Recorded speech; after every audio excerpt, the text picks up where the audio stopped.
જાગવાની જે વાત છે એ શરીરના સ્તરે જાગવાની વાત છે કે જીવનના સ્તરે જાગવાની? શરીરમાં ચાલતી ભૌતિક રાસાયણિક ક્રિયાઓ પ્રત્યે આપણે થોડા અંશે સભાન છીએ, પણ આપણી પોતાની અંદર ચાલતી ક્રિયાઓ વિશે આપણે સભાન. ગઈકાલે જીવન ક્રિયાની શરૂઆત થઈ છે. બહાર ચાલતા જગતના બધા જ પ્રપંચો વિશે આપણે એક્સપર્ટીઝ મેળવી લઈએ, પણ એ પ્રપંચને જોનાર હું એની વિશે સભાનતા ન કહેવાય તો માન્યતાઓ વધુ ને વધુ જટિલ થતી જાય. કોણે શું કરવું જોઈએ એ બાબતમાં આપણે અત્યંત નિપુણ હોઈએ. કોણે શું કરવું જોઈએ, અને શરૂઆત થાય છે ઘરથી. પપ્પાએ આમ કરવું જોઈએ, મમ્મી આમ કરવું જોઈએ, ભાઈ આમ કરવું જોઈએ, દીકરી આમ કરવું જોઈએ, દીકરાએ આમ કરવું જોઈએ. કારણ કે આપણું જોવાનું જે દ્રષ્ટિબિંદુ છે શરીરલક્ષી. તો જેટલા બુદ્ધ પુરુષોએ અગાઉ જાગવાની વાત કરી છે, જોગી ભાગો મત જાગો.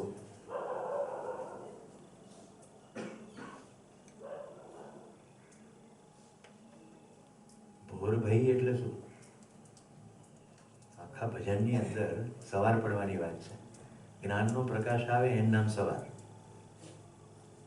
સમજણ પડવાની શરૂ થાય એનું નામ સવાર.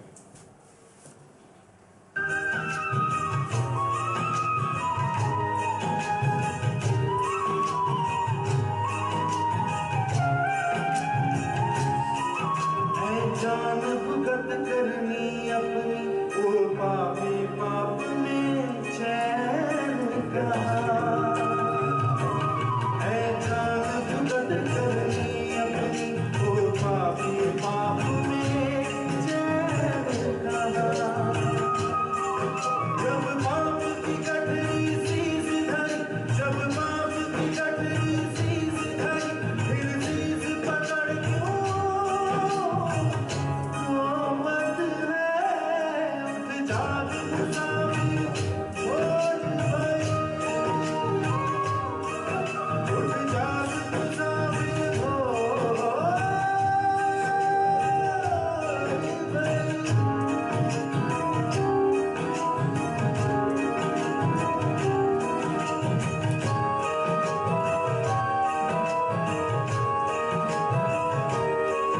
जो काल करे सो आज कर ले, और आज करे सो अब कर ले। जो काल करे सो आज कर ले, और आज करे सो अब कर ले। जब चिड़िया खेती चुगड़ाई, जब चिड़िया खेती चुगड़ाई, फिर पछताए क्या होवत है। उठ जाग मुसाफिर खोज भई, उठ जाग मुसाफिर खोज भई। कहाँ जो सोवत है, जो सोवत है वो खोवत है, जो सोवत है वो खोवत है, जो जागत है वो पावत है। उठ जाग मुसाफिर खोज भई, उठ जाग मुसाफिर खोज भई, उठ जाग मुसाफिर खोज भई।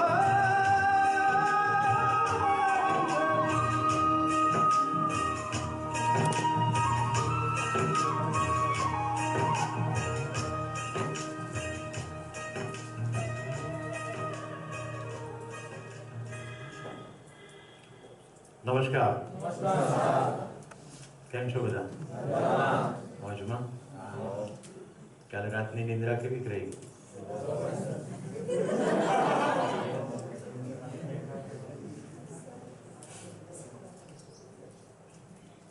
સમગ્ર અસ્તિત્વમાં કશું સ્થિર નથી, બધું જ ક્રિયાશીલ છે. પદાર્થ અવસ્થામાં આ ક્રિયા પહેલા બરાબર હતી, ડોન્ટ ડિસ્ટર્બ.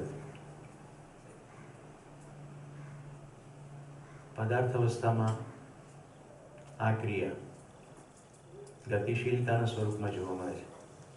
ધૂળન ગતિ, વર્તુળાકાર ગતિ, મધ્યમાં એક અથવા એકથી વધુ અંશો, પરિવેશમાં એક અથવા એકથી વધુ અંશો.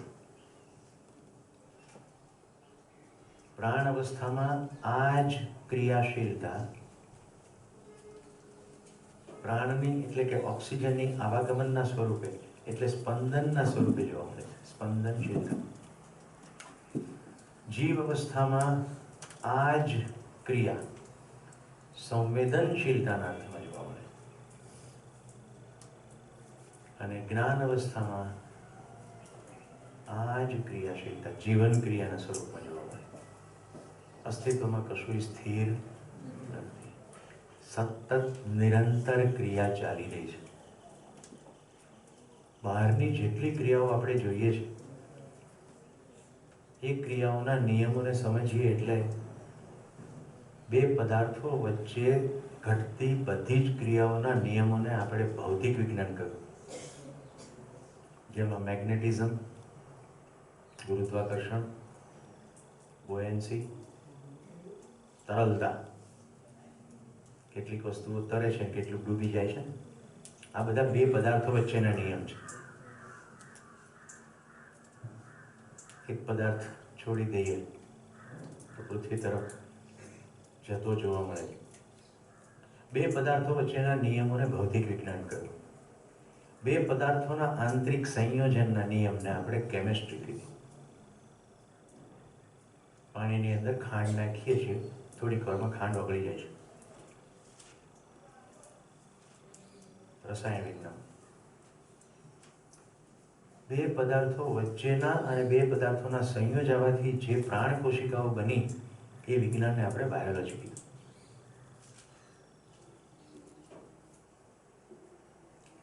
તો પદાર્થો વચ્ચેની અને બે પદાર્થોની પરસ્પરતાની જેટલી ક્રિયાઓ છે એ બધા આપણા બહારના વિજ્ઞાનોમાં સમેટાઈ ગઈ. હવે મુદ્દો છે આ બધી ક્રિયાઓને જોનાર કોણ છે? જોનાર તો હું જ છું. તો મારી અંદર કઈ ક્રિયાઓ ચાલી રહી છે? આવું સમજવા માટે આપણે પરમાણુના સ્વરૂપને સમજ્યા. પરમાણુમાં મધ્યમાં અંશ અને પરિવેશમાં અંશો છે. બે પ્રકારના પરમાણુઓ જોવા મળે છે, ભૂખ્યા અને અજીર્ણ. ભૂખ્યા પરમાણુઓમાં અંશો લેવાની વૃત્તિ જોવા મળે. અજીર્ણ પરમાણુમાં અંશોને છોડવાની વૃત્તિ જોવા મળે. એટલે આ બંને આવેશમય સ્થિતિ છે. આવેશ. અસ્તિત્વ સંપૂર્ણતા તરફ ગતિ કરી રહ્યું છે, સમ તરફ ગતિ કરી રહ્યું છે. આપણને કોઈને આવેશ સ્વીકાર્ય નથી. ગુસ્સો આવે છે ખરો, પણ સ્વીકૃત તો નથી. ઈર્ષ્યા થાય છે, સ્વીકૃત તો નથી. દ્વેષ થાય છે, સ્વીકૃત તો નથી. તમે જુઓ, તમારે જમવાનું શરૂ કરો, ઓછું ખવાય એ સ્વીકૃત નથી, અને વધુ ખવાઈ જાય એ પણ સ્વીકૃત નથી. આવેશ અસ્તિત્વમાં સ્વીકૃત નથી. એટલે સંપૂર્ણ અસ્તિત્વના તમામે તમામ એકમો સમ અથવા બેલેન્સ તરફ જવાની ચેષ્ટા કરે. ભાઈ દર્શન મોજ પડે છે ને? કેટલામું શિબિર? ત્રીજો.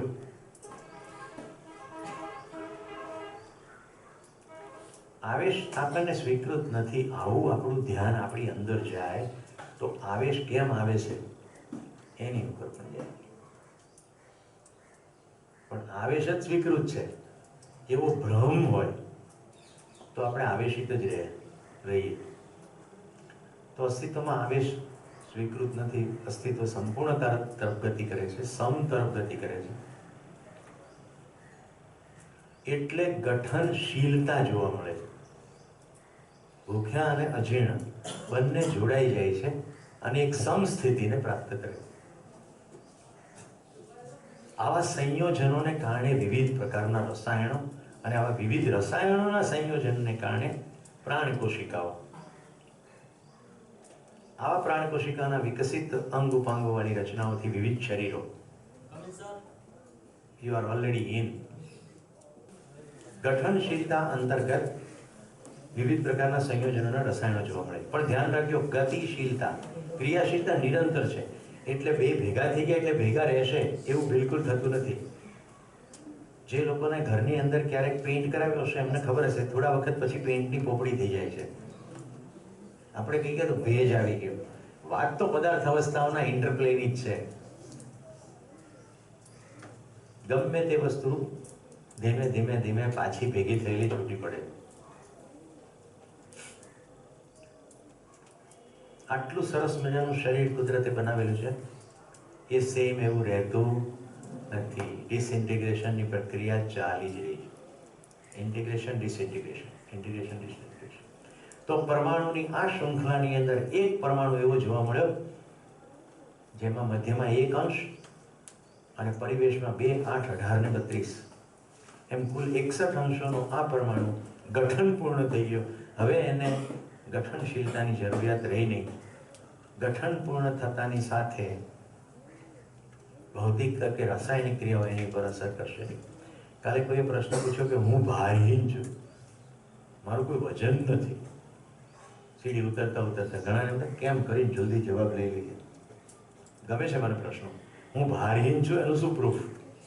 ક્યારેય ચકડોળમાં બેઠા છો? યસ ઓર નો? પહેલી વાર જ્યારે ચકડોળમાં બેઠા હશો અથવા ગમે ત્યારે ચકડોળમાં બેઠા હશો ને પહેલું ચક્કર માર્યું હશે, એ વખતે જ્યારે ચકડોળ ઉપરથી નીચે આવે છે ત્યારે અનઇઝીનેસ ફીલ થાય છે. કેટલાનું થાય છે? ગુડ. કારણ કે ભૌતિક પદાર્થોથી બનેલું આ શરીર ભૌતિક નિયમો અનુસાર નીચે આવે છે, પણ જીવન ભારહીન છે. એ આખા શરીરમાં વ્યાપ્ત થઈને ચલાવે છે અને સડનલી શરીર નીચે આવે છે, જીવન થોડું ડિસ્પ્લેસ થઈ જાય છે. પણ કારણ કે જીવનને શરીર ચલાવવાની તાકાત છે અને સ્વેચ્છાપૂર્વક ચકડોળમાં બેઠા છીએ એટલે પછી એડજસ્ટ થઈ જાય છે. એટલી હદે એડજસ્ટ થઈ જાય છે કે ચકડોળ ચલાવનારો ઘણીવાર બધા દાંતોની વચ્ચે ચાલતો હોય છે, કશું થતું નથી. 26મી જાન્યુઆરી અમદાવાદ ગાંધીનગરના લોકોએ સૂર્યકિરણની એક્રોબેટ જોઈ હશે. સૂર્યકિરણ નામના ભારત સરકારના વિમાનો છે, આકાશમાં સીધા ઉપર ચડે પછી નોઝ ડાઈવ મારે, નીચે બેઠેલા એમ થાય કે અહીં બન્યું આપણું. એકદમ ગ્રાઉન્ડ આવે ત્યાં ટર્ન લઈએ, સંપૂર્ણ વિમાન ઊંધા જતા થઈ જાય એટલે પાયલટ ઊંધો જતો થાય ને અંદર. ક્યારેક શીર્ષાસન કર્યું હશે તો અનઇઝીનેસ ફીલ થયું હશે. આ ભારહીનતાનો બીજું પ્રૂફ. ત્રીજું, ખાલી ડોક્ટર જ કહી શકે કે મકાન ઉપરથી પડેલી વ્યક્તિએ આપઘાત કર્યો એ દાવો સાચો છે કે ખોટો. કોઈકે કોઈકનું ખૂન કરીને ઉપરથી લાશ ફેંકી દીધી હોય તો નીચે જે તૂટફૂટ થાય એ તૂટફૂટ એક્ઝેક્ટ સેમ નથી કે કોઈએ પડીને મૃત્યુ સામેથી વોરી લીધું હોય. કેવું લાગે? ઉપરથી કોઈ પડે અને પડવાથી મૃત્યુ થાય એ કન્ડિશન શરીરની જુદી છે અને મરી ગયું હોય કોઈ અને ફેંકી દીધું હોય અને સેમ હાઈટેથી શરીર ફેંક્યું હોય, કન્ડિશન જુદી છે. એટલે ઘણા આપઘાતના કિસ્સામાં એવું બને છે કે ઊંચા મકાનમાંથી આપઘાત કરવાની કોશિશ કરી હોય, હજી શરીર નીચે પહોંચે એ પહેલા જીવન શરીરને છોડી દે, અત્યંત પીડાની અપેક્ષા સાથે છોડી દે. આપણી વચ્ચે એવા અસંખ્ય લોકો છે અને થઈ ગયા અને અત્યારે પણ કે જે સ્વેચ્છાપૂર્વક શરીર છોડી દે. મારા પત્નીના મામા કે ફુવા કોઈક થાય, અત્યંત સરળ જિંદગી જીવતા હતા. એમણે દીકરાઓને કીધું કે આ તારીખે 12 વાગે હું શરીર છોડી દઈશ. તો ઘરના બધા કહે કે બાપા બધું પૂજા પાઠમાં પડ્યા છે ને એટલે એવું બધું થતું હોય. કે છેલ્લે પુત્રો બધા સંસ્કારી અને વિવેકી હતા, બધી વાત માનતા હતા કે મારે ગાયોનું દાન કરવું છે કોઈક સુપાત્ર. તો એ દિવસે ગાયોનું દાન પણ કર્યું. બજારમાંથી જાતે નવું ધોતી લઈ આવે અને બરાબર 11:30 વાગે સંપૂર્ણ સ્નાન કરીને બેસી ગયા. ઘરના લોકોને એમને એમ જ કે આ તો બધું ચાલે કરે. બરાબર 12 વાગે શરીર છોડી દીધું. એમના શરીર છોડી દીધા પછી બધાને એટલો બધો અફસોસ થયો કે આપણે એમની પાસેથી સમજવાની કોઈ કોશિશ જ ના કરી. આપણી વચ્ચેથી આવી કોઈ અદ્ભુત વ્યક્તિ જતી રહી અને આપણે એને આવી રીતે જોઈ શકીએ નહીં, આપણે એની વાત સાંભળી જ નહીં. મારા દાદાજી 97 વર્ષની વયે શરીર છોડ્યું. સંપૂર્ણ સ્વસ્થ હતા અને સુરત જવાનું એમનું નિયમિત વર્ષમાં 2 કે 3 વાર થતું. કુટુંબના ઘણા લોકો સુરત રહેતા. છેલ્લે જ્યારે ગયા ત્યારે એમણે આખા ગામની પ્રદક્ષિણા કરી. ગામના જવાનીઓને ભેગા કર્યા કે વડીલોની વાત માનજો, વ્યસનોમાં શરીર ખરાબ કરશો નહીં. હરિજનવાસ, વણકરવાસ જે પહેલાં અસ્પૃશ્યતા ગણાતી બધાના ઘરોએ ગયા, બધાને મળ્યા કે દારૂને બધી બદીઓમાં પડશો નહીં, શરીરને સાચવજો, મીઠા સંબંધો રાખજો. અને જે ઘરડા વડીલો હતા એમને કહે કે તમે ખોટી અપેક્ષાઓ હવે રાખશો નહીં, પેઢી બદલાવા માંડી છે. મને કહે કે તમે શું આવું કહો છો? તો કે હવે હું પાછો આવવાનો નથી. ઘરમાં તમામ લોકોને એમ હતું કે આટલી સરસ તંદુરસ્તી છે, ઘોડેસવારી કરે, ચશ્મા નહોતા, 97 વર્ષની ભાઈ, અને જાતે પાઘડી બાંધી લેતા, શરીરમાં કોઈ ખરાબી હતી નહીં. સુરત ગયા, 5મા દિવસે એમને તાવની શરૂઆત થઈ. 4-5 દિવસ વધુ તાવ જેવી સ્થિતિ રહી અને શરીર છોડી દીધું. એટલી સ્પષ્ટતા સાથે હું પાછો નથી આવવાનો. છેલ્લી પળો સુધી અત્યંત સ્વસ્થ હતા. કહેવાનું તાત્પર્ય એ છે કે આવા જે છૂટક પ્રસંગો બને છે એને પણ આપણે સરખી રીતે જોતા નથી. અત્યારે આ સંસ્થામાં ઉદયભાઈ બ્રેન કેન્સરની સ્થિતિમાંથી પસાર થઈ રહ્યા છે. એમની સ્વસ્થતા જોવો જ ખબર પડે. શરીર ગમે ત્યારે છૂટી જાય તેવી શક્યતા હોવા છતાં અદ્ભુત શાતા અને સ્વસ્થતાપૂર્વક પોતાની જાતને જોઈ રહ્યા છે. મેધસ દ્વારા શરીર ચલાવવાની ક્રિયા થાય છે. હું એમને જઈને મળ્યો, ઓળખો છો? તો કે ના. મેં કીધું ગાંધીનગરના સુરેશને ઓળખો છો? એટલે આખી હિસ્ટ્રી કહી દીધી. કારણ કે અમે સાથે મળીને આ સંસ્થાના વિકાસ માટેની બ્લુપ્રિન્ટ, વેબસાઇટ ડિઝાઇનિંગ એ બધું ઘણું કરેલું. એમને બધું જ યાદ છે, પણ એ રિકલેક્ટ ના કરી શકે કે આ સુરેશ હું છું. કારણ કે બ્રેઇનની પ્રોસેસિંગ સિસ્ટમની અંદર થોડી ક્ષતિઓ છે. હવે કોઈને એમ થાય કે બ્રેઇનમાં મેમરી છે? નો, મેમરી બ્રેઇનનો હિસ્સો નથી. મેમરી બ્રેઇનનો હિસ્સો નથી, બ્રેઇન પ્રોસેસિંગ યુનિટ છે. જીવન મેધસ એટલે કે બ્રેઇન દ્વારા આ શરીરની સિસ્ટમ ચલાવે છે. એટલે બ્રેઇનના પ્રોસેસિંગ યુનિટમાં કંઈક ક્ષતિઓ થાય તો જીવન મેસેજ કમ્યુનિકેટ કરી શકે નહીં. મેસેજના કમ્યુનિકેશનમાં પ્રોબ્લેમ છે. તો એવું જોવા મળે છે કે એમની સાથે વાત કરીએ, બધું જ સાંભળી લે, આંખો વહી નીકળે ભાવથી, પણ ભાષામાં વ્યક્ત થાય નહીં. કારણ કે ભાષામાં વ્યક્ત કરવા માટે જીભે કામ કરવું પડે, સ્વરયંત્રે કામ કરવું પડે. બ્રેઇનમાંથી એટલા પ્રિસાઇઝ સિગ્નલ ક્વિકલી આવતા નથી કે બધું પ્રોસેસ થઈને બહાર નીકળે. તો મેં કિરણભાઈને પૂછ્યું તમે વાત કેવી રીતે કરો? તો કે કહી દઈએ ધીમે ધીમે અને પછી ખૂબ ધીરજથી રાહ જોઈએ તો બધું કન્સ્ટ્રક્ટ કરી ધીમે ધીમે બહાર આવે. એટલે આપણી સામે ઉત્તમ ઉદાહરણ છે કે જીવન શરીરને કેવી રીતે ચલાવે છે અને મેધસ કેવી રીતે કામ કરે. કેટલા પેશન્ટ વર્ષો સુધી કોમામાં હોય છે, એની શરીરની સિસ્ટમ ચાલ્યા કરતી હોય. જ્યારે જીવનને એમ લાગે કે હવે શરીર ઇરરિકવરેબલ પોઝિશનમાં છે અને હવે આને નથી ચલાવવું, ત્યારે જ છોડશે, નહીં તો શરીર છોડશે નહીં. કલ્પનાશીલતા, કર્મ સ્વતંત્રતા. જ્યારે જીવનને એમ લાગે કે હવે કશું જ શક્ય નથી તો પોતાને પંખાના અને દુપટ્ટાનો દુરુપયોગ કરશે અને લટકાડી દેશે. શરીર છોડવાની સ્વતંત્રતા છે, બળપૂર્વક, જોરપૂર્વક ને સ્વેચ્છાપૂર્વક. હજી કોઈને એમ થાય કે હું જૈવન છું ને શરીર ચલાવું છું, એને અનુભવવું કઈ રીતે? તો બપોરનો બ્રેક છે, સૂઈ જાઓ ખૂબ રિલેક્સ સ્ટેટની અંદર, અને ત્યાર પછી સ્વેચ્છાપૂર્વક એવું નક્કી કરો કે શરીરમાંથી મારે ડાબી બાજુ કે જમણી બાજુ જે પસંદ હોય 6 ઇંચ ખસી જવું છે, 4 ઇંચ ખસી જવું છે. સ્વેચ્છાપૂર્વક, સભાનતાપૂર્વક તો સમજો કે તમે જમણી બાજુ ખસવાનો વિચાર કરશો તો ડાબી બાજુનો ભાગ બેરો થઈ ગયેલો માલુમ પડે. ખસી શકીએ જ આપણે ટેમ્પરરી. વિચિત્ર લાગે છે, ક્યાં કર્યું જ છે કંઈ તે ખબર પડે. કોશિશ જ ક્યાં કરીએ છીએ.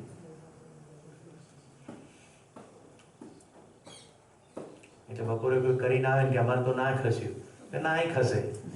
તમારી પોતાની સ્વીકૃતિ નહીં હોય કશું નહીં થાય. તમારી સ્વીકૃતિ પ્રમાણે જ તમે શરીર ચલાવો. પ્રાંશુ હાથ ઉપર કર. મેં કીધું એટલે થોડું. મેં કીધું એ જીવને સાંભળ્યું, સ્વીકૃતિ કર્યું, રાઈટ? હાથ નીચે કરી દે. આ બધા કપડા કાઢ નાખ.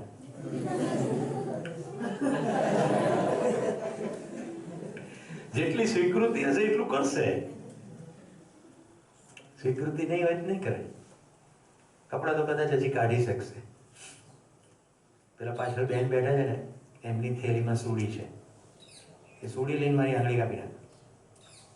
કાપશે? સ્વીકૃતિમાં નથી. જીવનને જેટલું સ્વીકૃત છે એટલું જ એ કરશે. હવે જીવનની સ્વીકૃતિ યોગ્ય કેવી રીતે હોય? તો કે સમગ્ર અસ્તિત્વગત સમજ આવે તો શું કરવું ને શું ન કરવું એનો નિર્ણય થાય. ઓકે? સમગ્ર અસ્તિત્વગત સમજ આવે. આજે મારી વાલી દીકરી જેવી છે અમૂલા, એને ખબર પડે કે અહીંયા ગેંગરિંગ થયું છે અને આ આગળ વધારતું અટકાવવા માટે આને કાપી નાખવું જરૂરી છે, તો કાપી જ નાખશે. એ પછી એમ નહીં કે હું સુરેશભાઈને પ્રેમ કરું છું તો એની આંગળી થોડી કપાય. કારણ કે સમગ્રતાના અર્થમાં જોશે, લોકલ અર્થમાં નહીં જોવે. કારણ કે મેડિસિન ભણવાથી એને સમગ્રતાની ખબર પડી. હજી સમગ્ર વિશ્વની નથી ખબર પડી, પણ કમસે કમ આટલી લોકલ શરીરની સમગ્રતાની તો ખબર પડી. રાઈટ? સર્જરીમાં આપણે શું કરીએ છીએ? એ જ કરીએ છીએ. જે ઉપાંગ હવે વધારે આગળ ખરાબી કરે એવું લાગે છે એને દૂર કરીએ છીએ. પછી હાથ હોય, પગ હોય, આંગળી હોય, જે બિનજરૂરી છે એને દૂર કરીએ. માત્ર અને માત્ર જીવનની સ્વીકૃતિ હોય તો એક ઓર્ગન પણ પાવરફુલી ચાલવાના. તમે ગઈકાલે પ્રસંગો જોયા કે નહીં? પેલો ભાઈ 1 દૂને 2, 2 દૂની 4, 4 દૂની 8.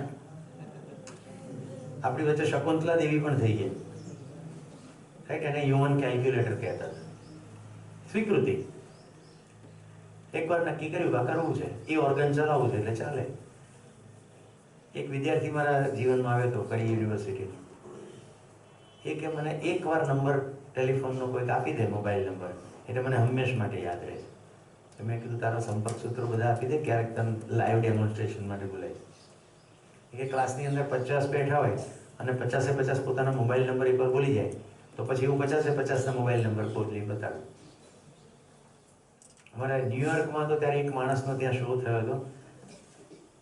આટલું જાડું થોથું હોય, યલો પેજીસ. એની અંદર ફાયર, એમ્બ્યુલન્સ વગેરે સેવાઓના નંબરો હોય. એ તો આપણને પણ મોઢે હોય, પણ એની અંદર ન્યુયોર્કના ક્વીન્સલેન્ડ એરિયાની અંદરના બધા ટેલિફોન નંબરો, દરેક વ્યક્તિના નામ સાથે. આપણે પણ ડિરેક્ટરી હોય છે, તે ગમે ત્યાંથી પાનું ખોલી નામ કહો એટલે નંબર બોલે, અને નંબર કહો એટલે નામ બોલે. આટલું થોથું. સ્વીકૃતિ. અહીંયા જે ધ્યાનવી બેઠી છે, જીવનની સ્વીકૃતિ છે કે આ સાંભળવું છે, અહીંયા બેસવું છે અને અહીંયા બેસવાની શિસ્ત પાળવી છે. આટલી અદ્ભુત સ્વીકૃતિ છે. એટલે સ્વીકૃતિ પૂર્વક એ પોતાના શરીરને ચલાવશે. અંદર બાલ સહજ જે પણ થતું હશે બધું જોશે, પણ એમાં વહી નહીં જાય. આજ 4થો દિવસ છે. કોઈ જીદ કરતી જોઈ તમે એને માને કે એના પિતાને બહાર ખેંચી જતી પણ નહીં જોઈ હોય. શૌચની ક્યારેક કોઈ ક્રિયા માટે જરૂર પડે તો વાત જુદી છે, અધરવાઇઝ નહીં. તો આપણે કોને જોઈએ છે? આપણે શરીરને જ જોયા કરીએ, જીવનને જોતા નથી. જીવનની કોઈ ઉંમર નથી. ગઠન પૂર્ણતા ક્યારે થઈ કોણ કહી શકે?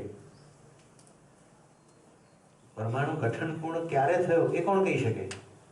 કોઈ કહી શકે નહીં. તો જે શરીર ચલાવે છે એ જીવન ક્યારે ગઠન પૂર્ણ થઈને અસ્તિત્વમાં આવ્યું એ ખબર નથી. કેવી રીતે હવે વ્યવહાર કરાય લોકો સાથે? કોઈ નાનું છે એટલે એને તો સમજણ નહીં પડે એવો વ્યવહાર ચાલશે. તમારે જોવાનું છે શું કરવું છે. હું ક્યાં કહું છું, તમે જુઓ અંદર. ઓકે, નાનું છે. માતા પિતાએ પોતાના બાળકોને કેવી રીતે જોવું છે કે એને સમજણ નહીં પડતી એવી રીતે કે એને સમજણ પડે એવી રીતે, કે સમજણ પડી શકતી હોય પોસિબિલિટી તરીકે, રાઈટ? આજકાલ સમાજમાં જે મોટા પ્રશ્નો માતા પિતાના સંતાનો સાથે જોવા મળે છે એ છે કે એના લગ્ન જીવનનો નિર્ણય હું કરીશ. આ બહુ કોમન ફિનોમિના છે, રાઈટ? બોડીના પિતાએ મારી સાથે વાત કરી છે. મારે તો અહીંયા સ્પષ્ટ જ ખુલ્લે આમાં જે છે એ કહેવાનું છે.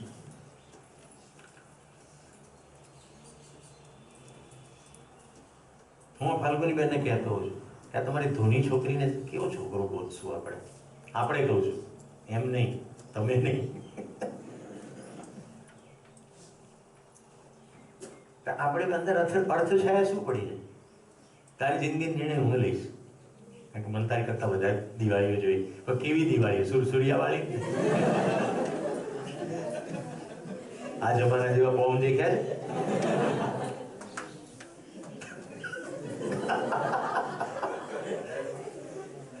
આ છોકરા હશે એટલે કે એકદમ ગમી ગયું અમને. એ સાહેબ તમે મારા ઘરે મારા પપ્પાને સમજાવજો.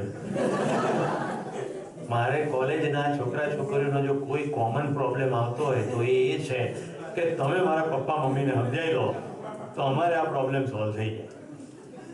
જાતે અમારે કોઈ કરવું કોઈ કામ નહીં.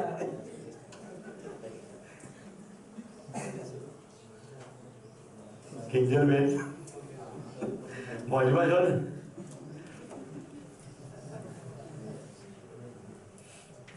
Hemi all well? Amrut Dhaval ઠીક છે બધું?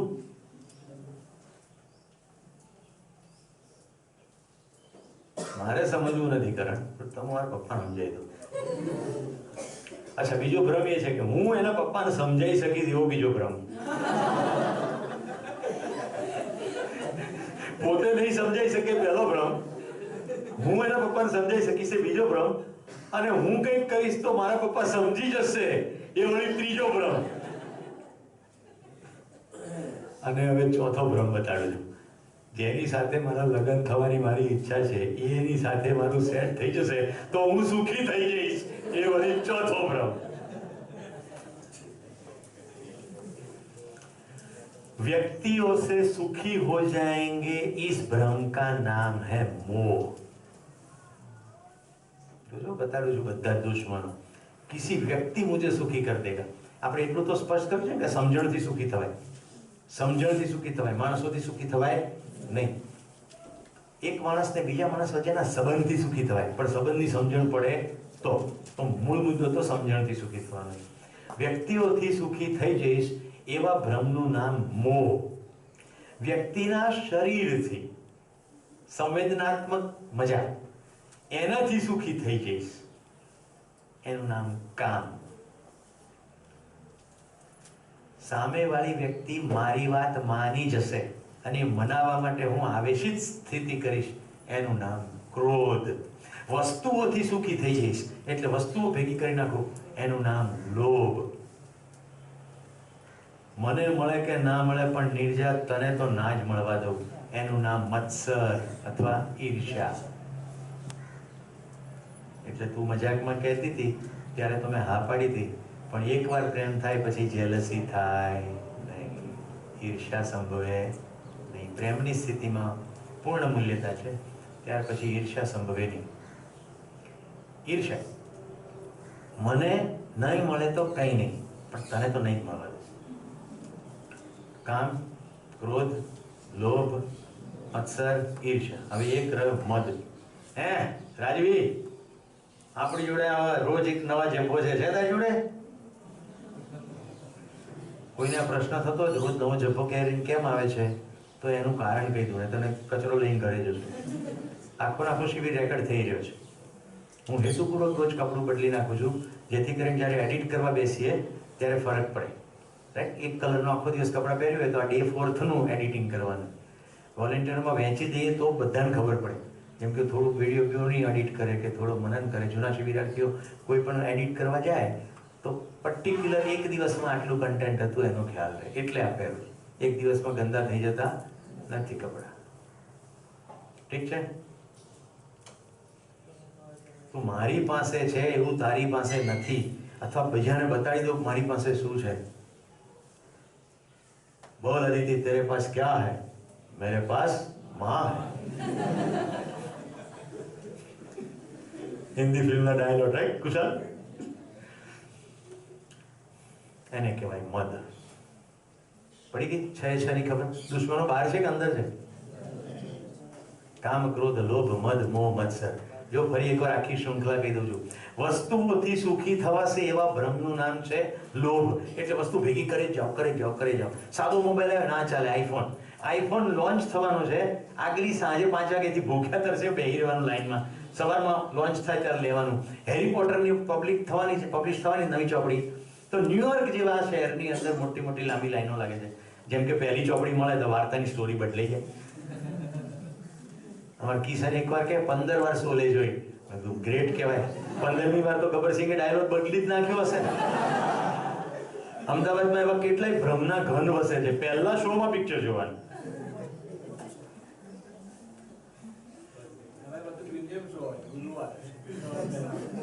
ફર્સ્ટ ડે ફર્સ્ટ શો, જાણે એમાં કંઈક વિશેષ ડાયલોગ આવે.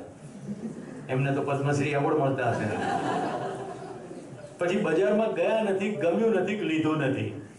લોભ, લોભ, લોભ. વસ્તુઓથી સુખી થવાનો ભ્રમ. હું ન્યુયોર્કમાં મારી સિસ્ટરને ઘરે હતો. મને કે તું ભાઈ મંદ મુસ્કુરાયા કરે, અમારી પાસે વધુ છે પણ મોજ પડતી નથી. મેં તાર કબાટ ખોલે એમાંથી 25 જૂતા નીકળે છે. મારે એક જ જૂતું છે, તારે 24 તો સાચવવાના ને. તારી ઉર્જા ત્યાં જાય છે, એ તારું ધ્યાન જાય છે. પહેરાય એક પણ 24 સાચવવાના કે નહીં. જેટલા લબાચા એકઠા કરશો, ધ્યાનથી સાંભળજો, કપડા, જૂતા, આર્ટિકલ્સ જેટલા લબાચા એકઠા કરશો એ બધા વખતે સૌથી પહેલો પ્રશ્ન એને ઉભો રહેશે, શું પહેરું?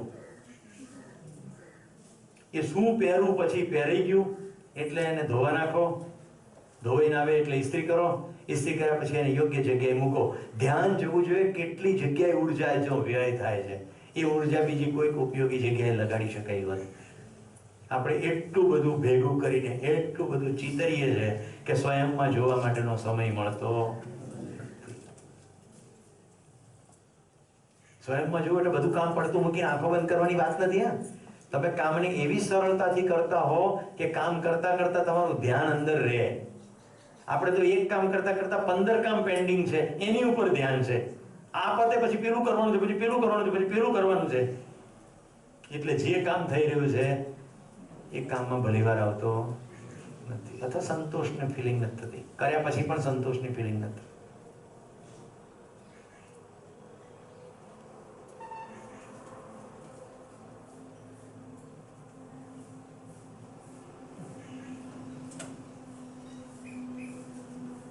વસ્તુઓથી સુખી થવાનો ભ્રમ લોભ, માણસોથી સુખી થવાનો ભ્રમ મોહ, શરીરના અંગ ઉપાંગના સન્નિકર્ષ સ્પર્શ એટલે કે જીભ તો ખાઈને સુખી થવાનો વગેરે કામની અંદર આવે. એમાં સેક્સ એક કમ્પોનન્ટ છે. કામ, ક્રોધ. ક્રોધ એટલે ના મળે તો હું ગમે તેમ કરીને કમ્યુનિકેટ કરીને પણ મેળવીને જ રહીશ. મારી વાત સામેવાળો માને જ ક્રોધ.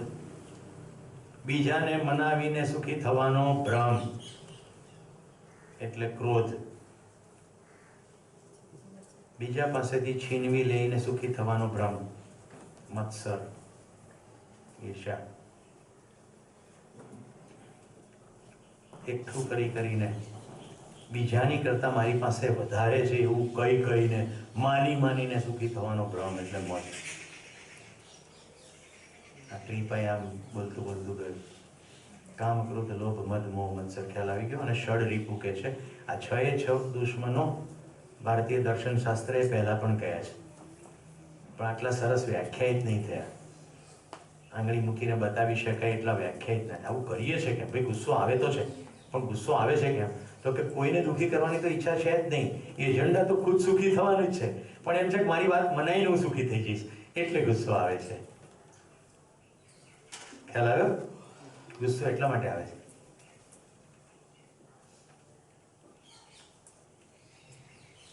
ગુસ્સાના સોર્સમાં જવું પડશે. અસ્તિત્વમાં વિશ્વાસ નહીં પડે ત્યાં સુધી ગુસ્સો આવ્યા જ કરશે. અસ્તિત્વમાં વિશ્વાસ હોવો જોઈએ. કેવી રીતે વિશ્વાસ આવે?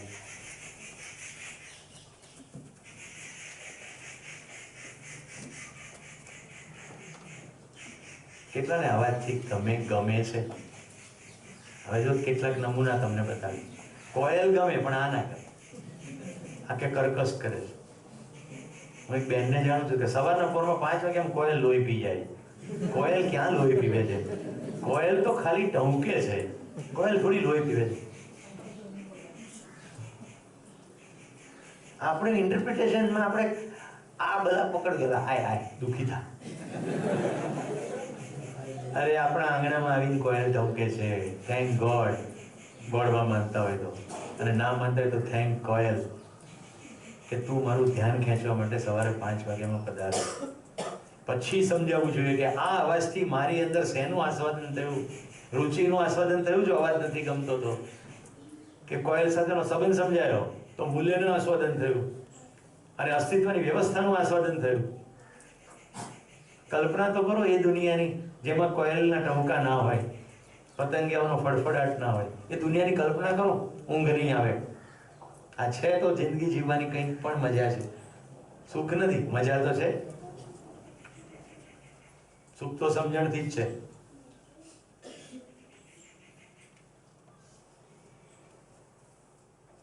કાલે જે પોપટો જોવાનું મેં, એટલે પોપટ જોવાનું જે દ્રશ્ય છે એ મેં એટલું બધું ભરી લીધું આંખમાં કે હવે ગમે ત્યારે લોકનિકેતનનો વિચાર કરીશ એટલે મને બધી ડાળીએ પોપટ દેખાશે. કારણ કે મને બિલકુલ ખબર છે સ્મૃતિ કેવી રીતે કામ કરે છે. સ્મૃતિ બ્રેઇનમાં નથી, સ્મૃતિ જીવનમાં છે, અને માત્ર જેની સ્વીકૃતિ છે એ જ સ્મૃતિમાં છે. એટલે ઘડિયાળ જોવાથી સમયની જ સ્વીકૃતિ છે, એટલે ઘડિયાળ યાદ રહેતી નથી. ચિત્ર દોરતી વખતે ફિલ્ટર થઈ ગયું તો બધું. સ્વીકૃતિ શેની છે? સ્વીકૃતિ સમયની છે, એટલે ઘડિયાળની સ્વીકૃતિ નથી, એટલે ઘડિયાળની ચિત્ર દોરવામાં મિસ્ટેક થઈ જાય છે. એમ જ જે પણ અસ્તિત્વમાંથી સામે આવે છે એમાંથી સ્વીકૃતિ શેની છે? એ સ્મૃતિમાં છે. તો વ્યવસ્થાની સ્વીકૃતિ છે તો સ્મૃતિમાં વ્યવસ્થા જશે.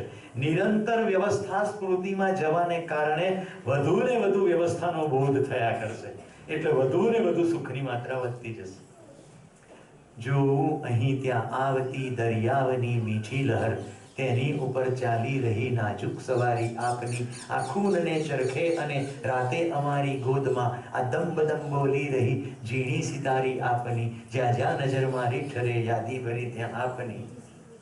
આકાશથી વર્ષાવતા છો ખંજરો દુશ્મન બધા, યાદી બનીને ઢાલ ખેંચાઈ રહી છે આપની. જ્યાં મિલાવે હાથ યારો, ત્યાં મિલાવી હાથને, એહસાનમાં દિલ ઝૂકતું, રહેમત ઘડી ત્યાં. કોણ હતું કવિ ખબર છે? મયુરસિંહજી તખ્તસિંહજી ગોહેલ, જેને પોતાનું ઉપનામ રાખ્યું કલાપી, એટલે કે મોર. કેટલા વર્ષો પહેલા કવિતા લખી ગયા. એવું લાઠી ગયો અને કલાપીનો મહેલ. તમે ત્યાં ચોકીદારને કીધું કે મારે અંદર જવું છે, તો કે રહેવા દો ને, અંદર ભૂત થાય છે. તો મેં કીધું તરત જ જવું છે, કારણ કે ભૂત થતું હોય તો કલાપીનું થતું હશે ને, તો ડાયરેક્ટ આપણને કવિતા સાંભળવા મળી જાય ને. આપણે તો ખાલી લખેલી વાંચી. મને કે તમને બીક નથી લાગતી? ના, મેં જરાય નથી લાગતી, જવા દે. બધું ખંડેર હતું, કંઈ કલાપીનું ભૂત તો ના મળ્યું, પણ બધું જર્જરિત થઈ ગયું, બહુ ખરાબ લાગ્યું મને. સદભાગ્યે એક કવિજી ગુજરાતના મુખ્યમંત્રી બન્યા અને લાઠીના મહેલનો ઉદ્ધાર થયો. અત્યારે સરસ સ્મારક બન્યું છે લાઠીમાં કલાપી.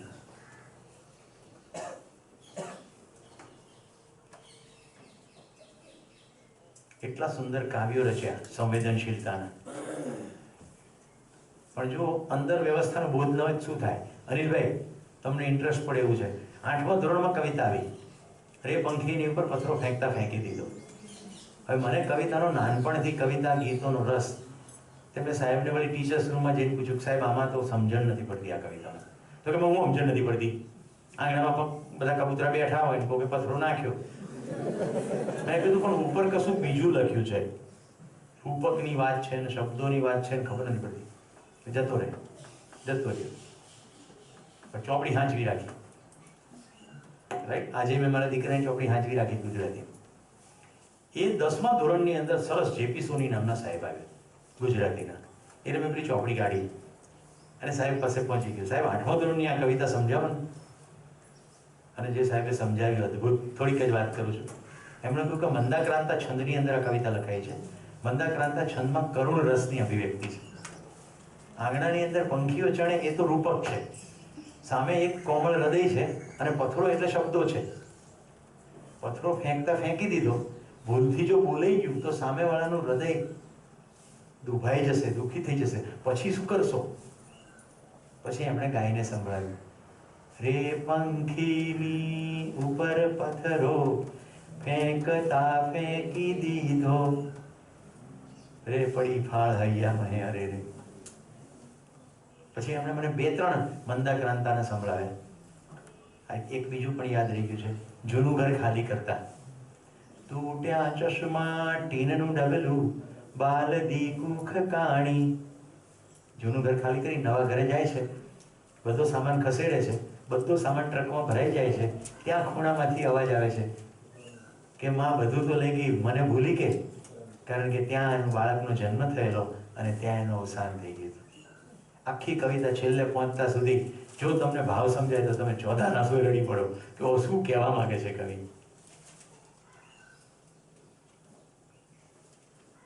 મૂળ વાત પર આવી જઈએ. સ્મૃતિમાં એ જ જશે જેની તમને સ્વીકૃતિ છે. ઉગે છે સુરખી ભરી રવિ મૃદુ, હેમંતનો પૂર્વમાં ભૂરું છે નભ સ્વચ્છ દિસતી એકે નથી વાદળી. શિખરીણી જાણું વસંત તિલકા તબ જજ ગાગા. વસંત તિલકા છંદ છે, છંદનું બંધારણ છે. મંદાક્રાંતા મવન તતગા, ગાગણોથી રચાય મવન તત ગાગા. જસ જસ યલગા તબ જજ ગાગા. ઘણા ગુજરાતી ભણ્યા છે, યાદ છે?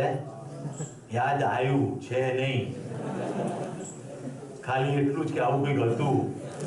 મારી જેમ ગાઈને બતાડો ઉદાહરણ સાથે, તો તમારા ખરેખર સ્વીકૃતિમાં હતું એવું થાય. આપણે ત્યાં કેવું છે, એન્જિનિયરિંગના છોકરા બધા બુવા જેવા જ હોય, ડોબા જેવા જ હોય, એમને કે કવિતામાં રસ હોય જ નહીં. એવું જનરલ અન્ડરસ્ટેન્ડિંગ છે.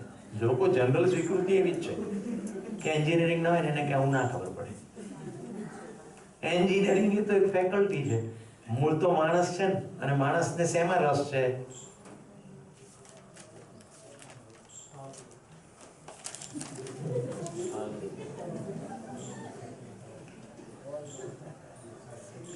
શેમાં રસ છે? જો હું અહીંયા કવિતાની જે રજૂઆત કરું છું એ કોઈ સમજણની અભિવ્યક્તિ નથી, એ ખાલી સંવેદનશીલતાની અભિવ્યક્તિ છે. જ્યારે કવિતાની અંદરથી સમજણ અભિવ્યક્ત થતી હોય, હું તો બસ ફરવા આવ્યો છું, હું ક્યાં એક કામ મારું કે તમારું કરવા આવ્યો છું.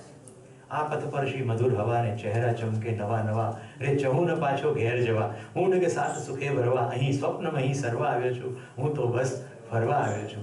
જાદુ એવો જાય જડી કે ગાઈ શકું 2-4 કડી ને ચાહી શકું 2-4 ઘડી તમને સૌને, તો ગીત પ્રેમનું આ પૃથ્વીના કર્ણ પટે ધરવા આવ્યો છું, હું તો બસ ફરવા આવ્યો છું. ક્યાં બાતે મુદ્દો નથી. મુદ્દો શું છે? આ કવિતાની અંદર શું અભિવ્યક્ત થયું? પ્રેમ. કાલે પ્રેમની એક કવિતા સંભળાવી હતી. રાત દિવસનો રસ્તો વાલમ નહીતર ખૂટે કેમ, તમે કરજો પ્રેમની વાતો અમે કરીશું પ્રેમ. જો કવિતાના માધ્યમથી સમજણ અભિવ્યક્ત થતી હોય તો સંવેદનશીલતા, એટલે કવિતાનો વિરોધ નથી. નૃત્યનો પણ વિરોધ નથી. નૃત્યના માધ્યમથી આપણે કોઈ સમજણ અભિવ્યક્ત કરીએ છીએ કે બ્રા અને નિકર પહેરીને ડાન્સ કરીને સામેવાળાને મૈથુન માટે આકર્ષીએ છીએ. આપણા ભરતનાટ્યમ, કથકલી, કુચીપુડી, ભારતના નૃત્યો જુઓ અને પશ્ચિમના નૃત્યો જુઓ. ભારતની કોઈ નૃત્યાંગના ભરતનાટ્યમ કરતી હશે તો તમને પૂજ્ય ભાવ આવશે, કારણ કે લગભગ શિવ ભક્તિમાં આપણા નૃત્યો છે, રાઈટ? સંપૂર્ણ શૃંગાર છે, ભાવ ભંગીમાં લય બધું જ છે.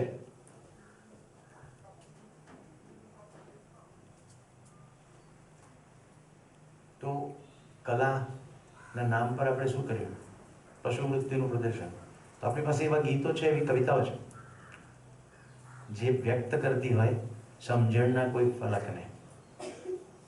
વિશાળે જગ વિસ્તારે નથી એક જ માનવી, પશુ છે, પક્ષી છે, વૃક્ષો છે, વનસ્પતિ, આવો કંઈક ભાવ. સોનાની તો સાંકડી ગલી, હેતુ ગણતું હેત, દોઢિયા ખાતર દોડતા એમાં જીવતા જોને પ્રેત. માણસ ભાળી અમથું અમથું, અનકન્ડિશનલ એક્સેપ્ટન્સ, બિનશરતી સ્વીકાર, એનું નામ પ્રેમ. માણસ ભાળી અમથું અમથું આપણું ફોરે વાલ, નોટને સિક્કા નાખ નદીમાં, ધૂળીએ માર્ગ ચાલ. છે કવિતાઓ સુંદર છે કે નહીં નિર્જા? ગીતો પણ કેટલા સરસ છે. ગઈકાલે થોડા ગીતો સાંભળીને મજા પડી હતી. હિન્દી પિક્ચરના ગીતોમાં કેટલું ઊંડાણ છે, કેટલાક ગીતો. એક દિન બીત જાએગા માટી કે મોલ, જગ में रह जाएंगे प्यारे तेरे बोल. શું રહી જાય છે? ગાંધીજીના શબ્દો રહી જાય છે, શરીર તો જતું રહે છે. तुम मुझे खून दो मैं तुम्हें आज़ादी दूंगा. Are you ready for sacrifice? आज़ादी જોઈએ છે? સેક્રીફાઈસની તૈયારી રાખો. સુભાષજી, રાઈટ? યાદ રહી. પશુ ચેતનામાંથી માનવ ચેતનામાં સંક્રમણ, માનવ ચેતનામાંથી દેવ ચેતનામાં સંક્રમણ, દેવ ચેતનામાંથી દિવ્ય ચેતનામાં સંક્રમણ. આ શબ્દો ખાલી આદરણીય નાગરાજજીના જ નથી, મહર્ષિ અરવિંદ પણ આ જ બોલ્યા છે. પાછળ મહર્ષિ અરવિંદનું પિક્ચર છે, માતાજીનું પિક્ચર છે. અધિમનસ ચેતનાનું પૃથ્વી પર અવતરણ.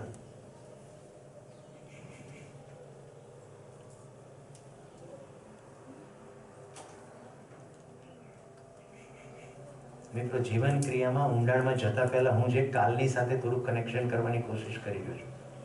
હું જે પણ બોલી રહ્યો છું, સમજણ પડી રહી છે? અંદર થોડો ઉઘાડ થઈ રહ્યો છે જે કહેવાય રહ્યું છે? તો જ્યારે સામેથી કોઈ દ્રશ્ય આવે છે ત્યારે શેનો સ્વાદ લઈએ છે? આપણા મહેમાન વિનુભાઈ મારી સાથે રહ્યા હતા. મને કે તમે સ્વાદ કોને તો સમજાય છે, પણ આસ્વાદન સમજાતું નહીં. જરા સીધું સરળ કરી નાખો. એટલે મેં લગાતાર એ ચિંતન કર્યું કે એવા કયા શબ્દો વાપરું જેથી જીવન ક્રિયા સાવ સરળ થઈ જાય. ઓકે, તો ટેસડો તો બધાને ફાવે જ છે ને? ટેસડો તો પહેલી ક્રિયાનું નામ છે ટેસડા ક્રિયા. સ્વાદ લઈએ છે. આસ્વાદન ક્રિયાને નામ પાડ્યું સ્વાદ લેવાની ક્રિયા. તો કેવી રીતે સ્વાદ લઈએ છે? આંખોથી સ્વાદ લઈએ છે કે નહીં? જો આંખોથી લેવા તો સ્વાદ બતાવીશું. નજીક, દૂર, કાળું ધોળું, રંગીન, પ્રકાશિત, ઝાંખું, સ્પષ્ટ, ધૂંધળું. પ્રકાશિત ઝાંખું નહીં, પ્રકાશિત અંધારું. લીધો કે નહીં સ્વાદ? આંખોથી સ્વાદ લીધો, પછી કાનથી સ્વાદ લઈએ છીએ. મધુરો અવાજ, કર્કશ અવાજ, જાડો અવાજ, ધીરો અવાજ, નજીકથી આવતો અવાજ, દૂરથી આવતો અવાજ, ગુફામાંથી આવતો અવાજ, પહાડની ટોચેથી આવતો અવાજ, ઝરણાનો અવાજ, ઉપરથી પથ્થર પડ્યાનો અવાજ, એક નાનું છોકરું ભફાંગ દઈને હેઠું પડ્યાનો અવાજ. અમારા ઘરમાં ગરોળી પડે ને અવાજનું નામ મારા પત્ની કે ધબ્બ દઈને પડી. જો પાછળ ફરી જો એને હસતી જો, એ હસે છે ત્યારે ખૂબ સુંદર લાગે છે. હમણાં અમે એક શિક્ષકને બોલાવ્યા હતા, ત્યાં બધા વેદ સર્વ નેતૃત્વના વિદ્યાર્થીઓને યાદ હશે. તમે હસો છો ત્યારે કેટલા સુંદર અને પવિત્ર લાગો છો, એવું એ શિક્ષક બોલે. 1.5 કલાક બોલે ને એમાં 15 વાર તો બોલે જ. મેં તમને એટલા માટે પાછળ જોડાવ્યા. આંખોથી દૂરનું દ્રશ્ય, નજીકનું દ્રશ્ય, હસતા ચહેરા, નહીં હસતા ચહેરા, ક્રુદ્ધ ચહેરા, ગુસ્સે વાળા ચહેરા. ગાંધીનગર આવો પછી બતાવું. એવું અત્યારે કરતી નથી પણ આવું તો થઈ શકે કદાચ. ક્લાસમાં મારી મજાક ઉડાવવાની તમારી આ હિંમત? બહાર તો વાત થઈ, પણ ઘરમાં કેવા બકરી બનાવું છું? આ હું જે કંઈ કહું છું એનાથી તમારું જ્યાં ધ્યાન જઈ રહ્યું છે એનું નામ છે સ્મૃતિ. કારણ કે તમે ક્યાં મારા ઘરે આવીને જોયું છે કે અમારા ઘરમાં શું થાય છે? તમે તો તમને જે યાદ આવ્યું છે એ બધું ક્યાંક જોયેલું છે તે છે.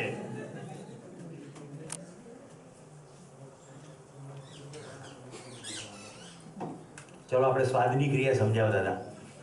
આંખોથી લેવાતો સ્વાદ ખબર પડી ગઈ, કાનથી લેવાતો સ્વાદ ખબર પડી ગઈ, જીભથી લેવાતો સ્વાદ. સવારે શું હતું નાસ્તામાં? ગાંઠિયા અને ચા. ઓકે, હું ખાલી બોલીશ, જીભના સ્વાદ બતાડી રહ્યો છું. ચા, કોફી, દૂધ, બોર્નવિટા, બહુ ગળ્યું દૂધ, ખાંડ વગરનું દૂધ, ઉપર મલાઈ વાળું દૂધ, અને મલાઈ મોઢામાં જીભમાં અડે એનો સ્પર્શ. તો મલાઈ એ દ્રશ્ય છે, આંખથી સ્વાદ લીધો.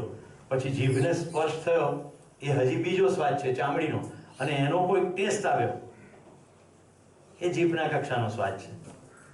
ઓકે, હવે આપણે ચામડી પર પહોંચીએ. ઠંડુ, ગરમ, લીસું, ખરબચડું, તીક્ષ્ણ, બુઠ્ઠું, આ બધા ચામડીથી લેવાના સ્વાદ છે. કઈ ઇન્દ્રિય બાકી રહી? નાક. સુગંધિત, ખરાબ વાસ, બરાબર? ગમતી વાસ, અણગમતી વાસ, મંદ મંદ વાસ, તીવ્ર વાસ. થઈ ગયું? પાંચેય સેન્સીસ. તો પાંચેય ઇન્દ્રિયોથી વિશાળ સ્વાદ લઈએ છીએ.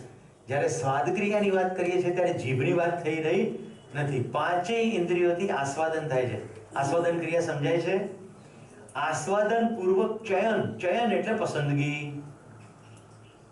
ચયન એટલે પસંદગી.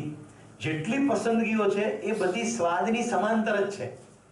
ફોર એક્ઝામ્પલ, ગુલાબની વાસ અને ચંપાની વાસ, આવું કહેતાની સાથે પસંદગી થઈ જાય. કઈ રીતે? કે ગુલાબની વાસ ડિસ્ટિંક્ટ છે, આસ્વાદન. ચંપાની વાસ પણ ડિસ્ટિંક્ટ છે, એ પણ આસ્વાદન. કમ્પેરિઝન થાય છે કે નહીં? બે ડિસ્ટિંક્ટ છે એવી, એનું નામ સરખામણીની ક્રિયા અથવા તુલન ક્રિયા. તુલન ક્રિયા કરતી વખતે સમાંતર વિશ્લેષણ થઈ જ રહ્યું છે. કેવી રીતે વિશ્લેષણ થયું છે? ચંપાનો અને ગુલાબના ફૂલનો દેખાવ ડિફરન્ટ છે, આકાર ડિફરન્ટ છે, કલર ડિફરન્ટ છે, બંનેના છોડ પણ ડિફરન્ટ છે. આવું બધું એકદમ ક્વિકલી તુલના થઈ જાય છે, અને દરેક તુલનામાં વિશ્લેષણ છે, એટલે તો તુલના કરી શકાય. તો આસ્વાદન પૂર્વક ચયન, સાદી ગુજરાતીમાં કહું તો સ્વાદ લઈ લઈને પસંદગી કરીએ છીએ અને સરખામણી કરી કરીને એનો વિચ્છેદ કરીએ છીએ, વિશ્લેષણ કરીએ, ટુકડા કરીએ. ચાર ક્રિયા સમાંતર દેખાય છે. આવું સતત થઈ રહ્યું છે.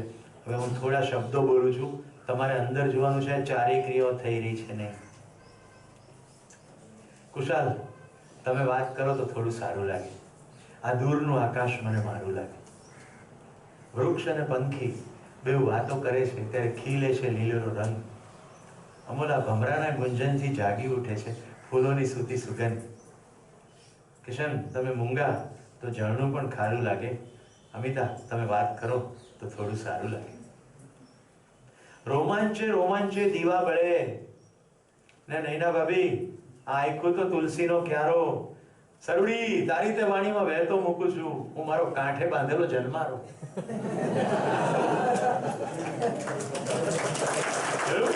આ તારી સારી પડી, મારા ઘરવાળીનું નામ લીધું ને એટલે એકદમ તારી. અનિલભાઈ, એક નાનકડું ફૂલ અમથું ન્યારું લાગે, તમે વાત કરો તો થોડું સારું લાગે. હવે જો અમે જેટલું કીધું એમાં શેનો શેનો સ્વાદ આવ્યો? હાથ ઉપર કરી પણ જવાબ આપો. યસ ધવલ. ઓકે, પક્ષી છે, ઝાડ છે, ઝરણું છે. Wonderful. Can we appreciate Dhaval? તો પક્ષી કહેતાની સાથે દ્રશ્ય ઓછું અને કલર વધારે. યસ ઓર નો? તો અવાજનો સ્વાદ આવ્યો. ઝરણું કહીએ તો દ્રશ્ય, પાણી, કદાચ તરસ લાગી હોય તો જીભ પણ, વગેરે. બીજો કયો સ્વાદ આવ્યો? કોઈ સ્વાદ ના આવ્યો, ખાલી કવિતાનો જ સ્વાદ આવ્યો. સારું લાગે, પોતાનો સંબંધનો સ્વાદ આવ્યો, રાઈટ?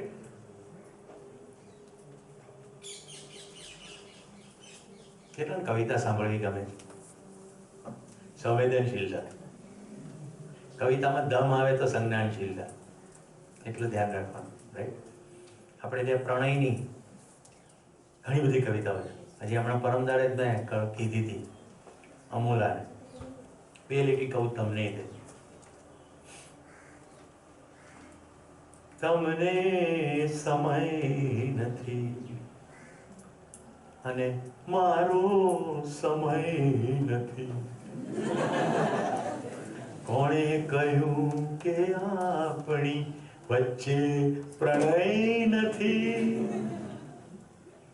તમને સમય નથી, પરીક્ષામાંથી ઊંચા જ નહીં આવતા, અને અમારો સમય ગયો વિસલ મારવાનો. પણ એનો મતલબ એવો થોડો જ પ્રેમ નથી. ઓકે, તો કવિતાના માધ્યમથી જો તમારું ધ્યાન શરીર ઉપર જાય છે તો સંવેદનશીલતા, જો તમારું ધ્યાન વ્યવસ્થા ઉપર જાય છે તો સંજ્ઞાનશીલતા. કવિતાના શબ્દોથી વ્યવસ્થા ઉપર ધ્યાન જવું જોઈએ. વ્યવસ્થાઓ કેટલી છે? 4 અવસ્થાઓ જોઈ. 4 અવસ્થાઓમાં વ્યવસ્થા સજેલી છે. એમાં 3 વ્યવસ્થાઓ જોઈ આપણે. પદાર્થ અવસ્થાની વ્યવસ્થા જોઈ, પ્રાણ અવસ્થાની વ્યવસ્થા જોઈ અને જીવ અવસ્થાની વ્યવસ્થા જોઈ. એમાં આપણે ગતિ કરતા કરતા અત્યારે સ્વયંમાં વ્યવસ્થા જોવાની કોશિશ કરીએ.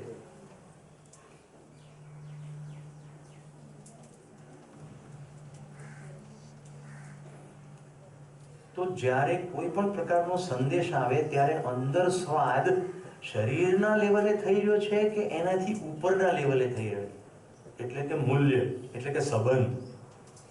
વૃક્ષ અને પંખી બે વાતો કરે છે ત્યારે ખીલે છે લીલેરો રંગ. હવે કે વૃક્ષ ને પંખી વાતો તો ના જ કરે, પણ ખીલે છે લીલેરો રંગ એટલે પરસ્પર બેલેન્સને કારણે આ બધું લીલુંછમ છે. એવું જો સમજાય તો ધ્યાન ગયું છે અવસ્થા ઉપર.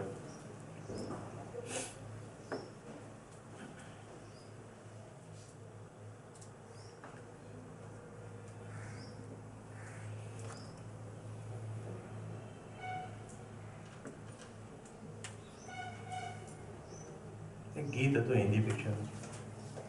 चाहूंगा मैं तुझे सांझ सवेरे, फिर भी कभी अब नाम को तेरे आवाज मैं न दूंगा. रिहाई बेही गया. चाहूंगा पण आवाज नहीं दूंगा.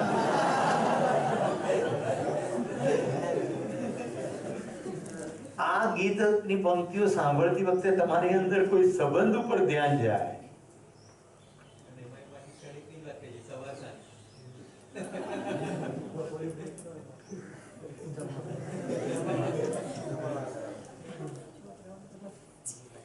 એવું જ કહું. બોલીએ એક બીજું. 100 साल पहले मुझे तुमसे प्यार था,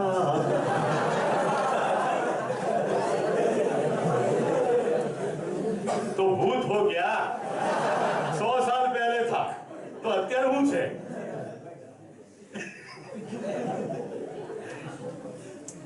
आज भी है और कल भी रहेगा.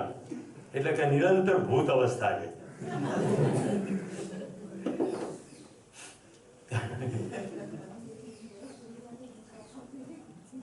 કેટલાય ગીતો એવા છે જેની અંદર અસ્તિત્વગત સચ્ચાઈ નથી, પણ કોઈકને થોડીક ઝલક મળી.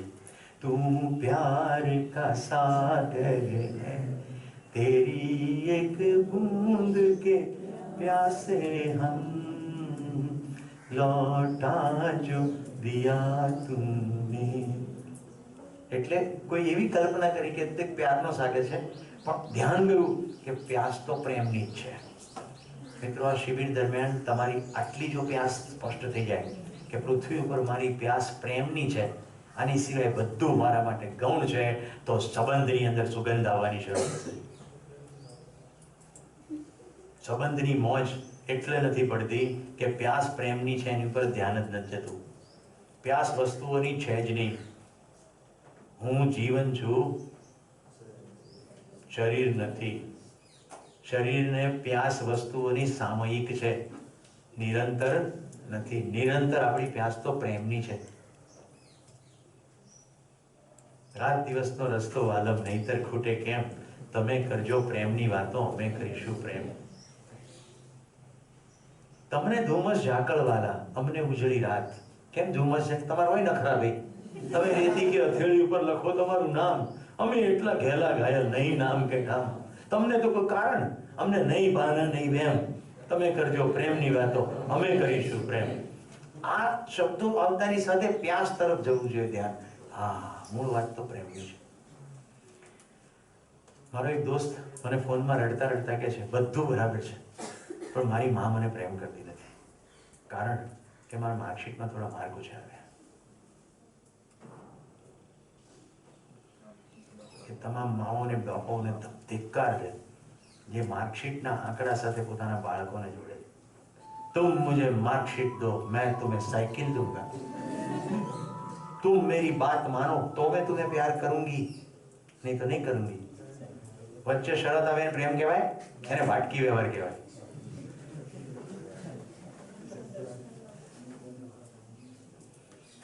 તો મિત્રો, સ્વાદ લેતા લેતા જો આપણે ધીમે ધીમે ગતિ કરી રહ્યા છીએ.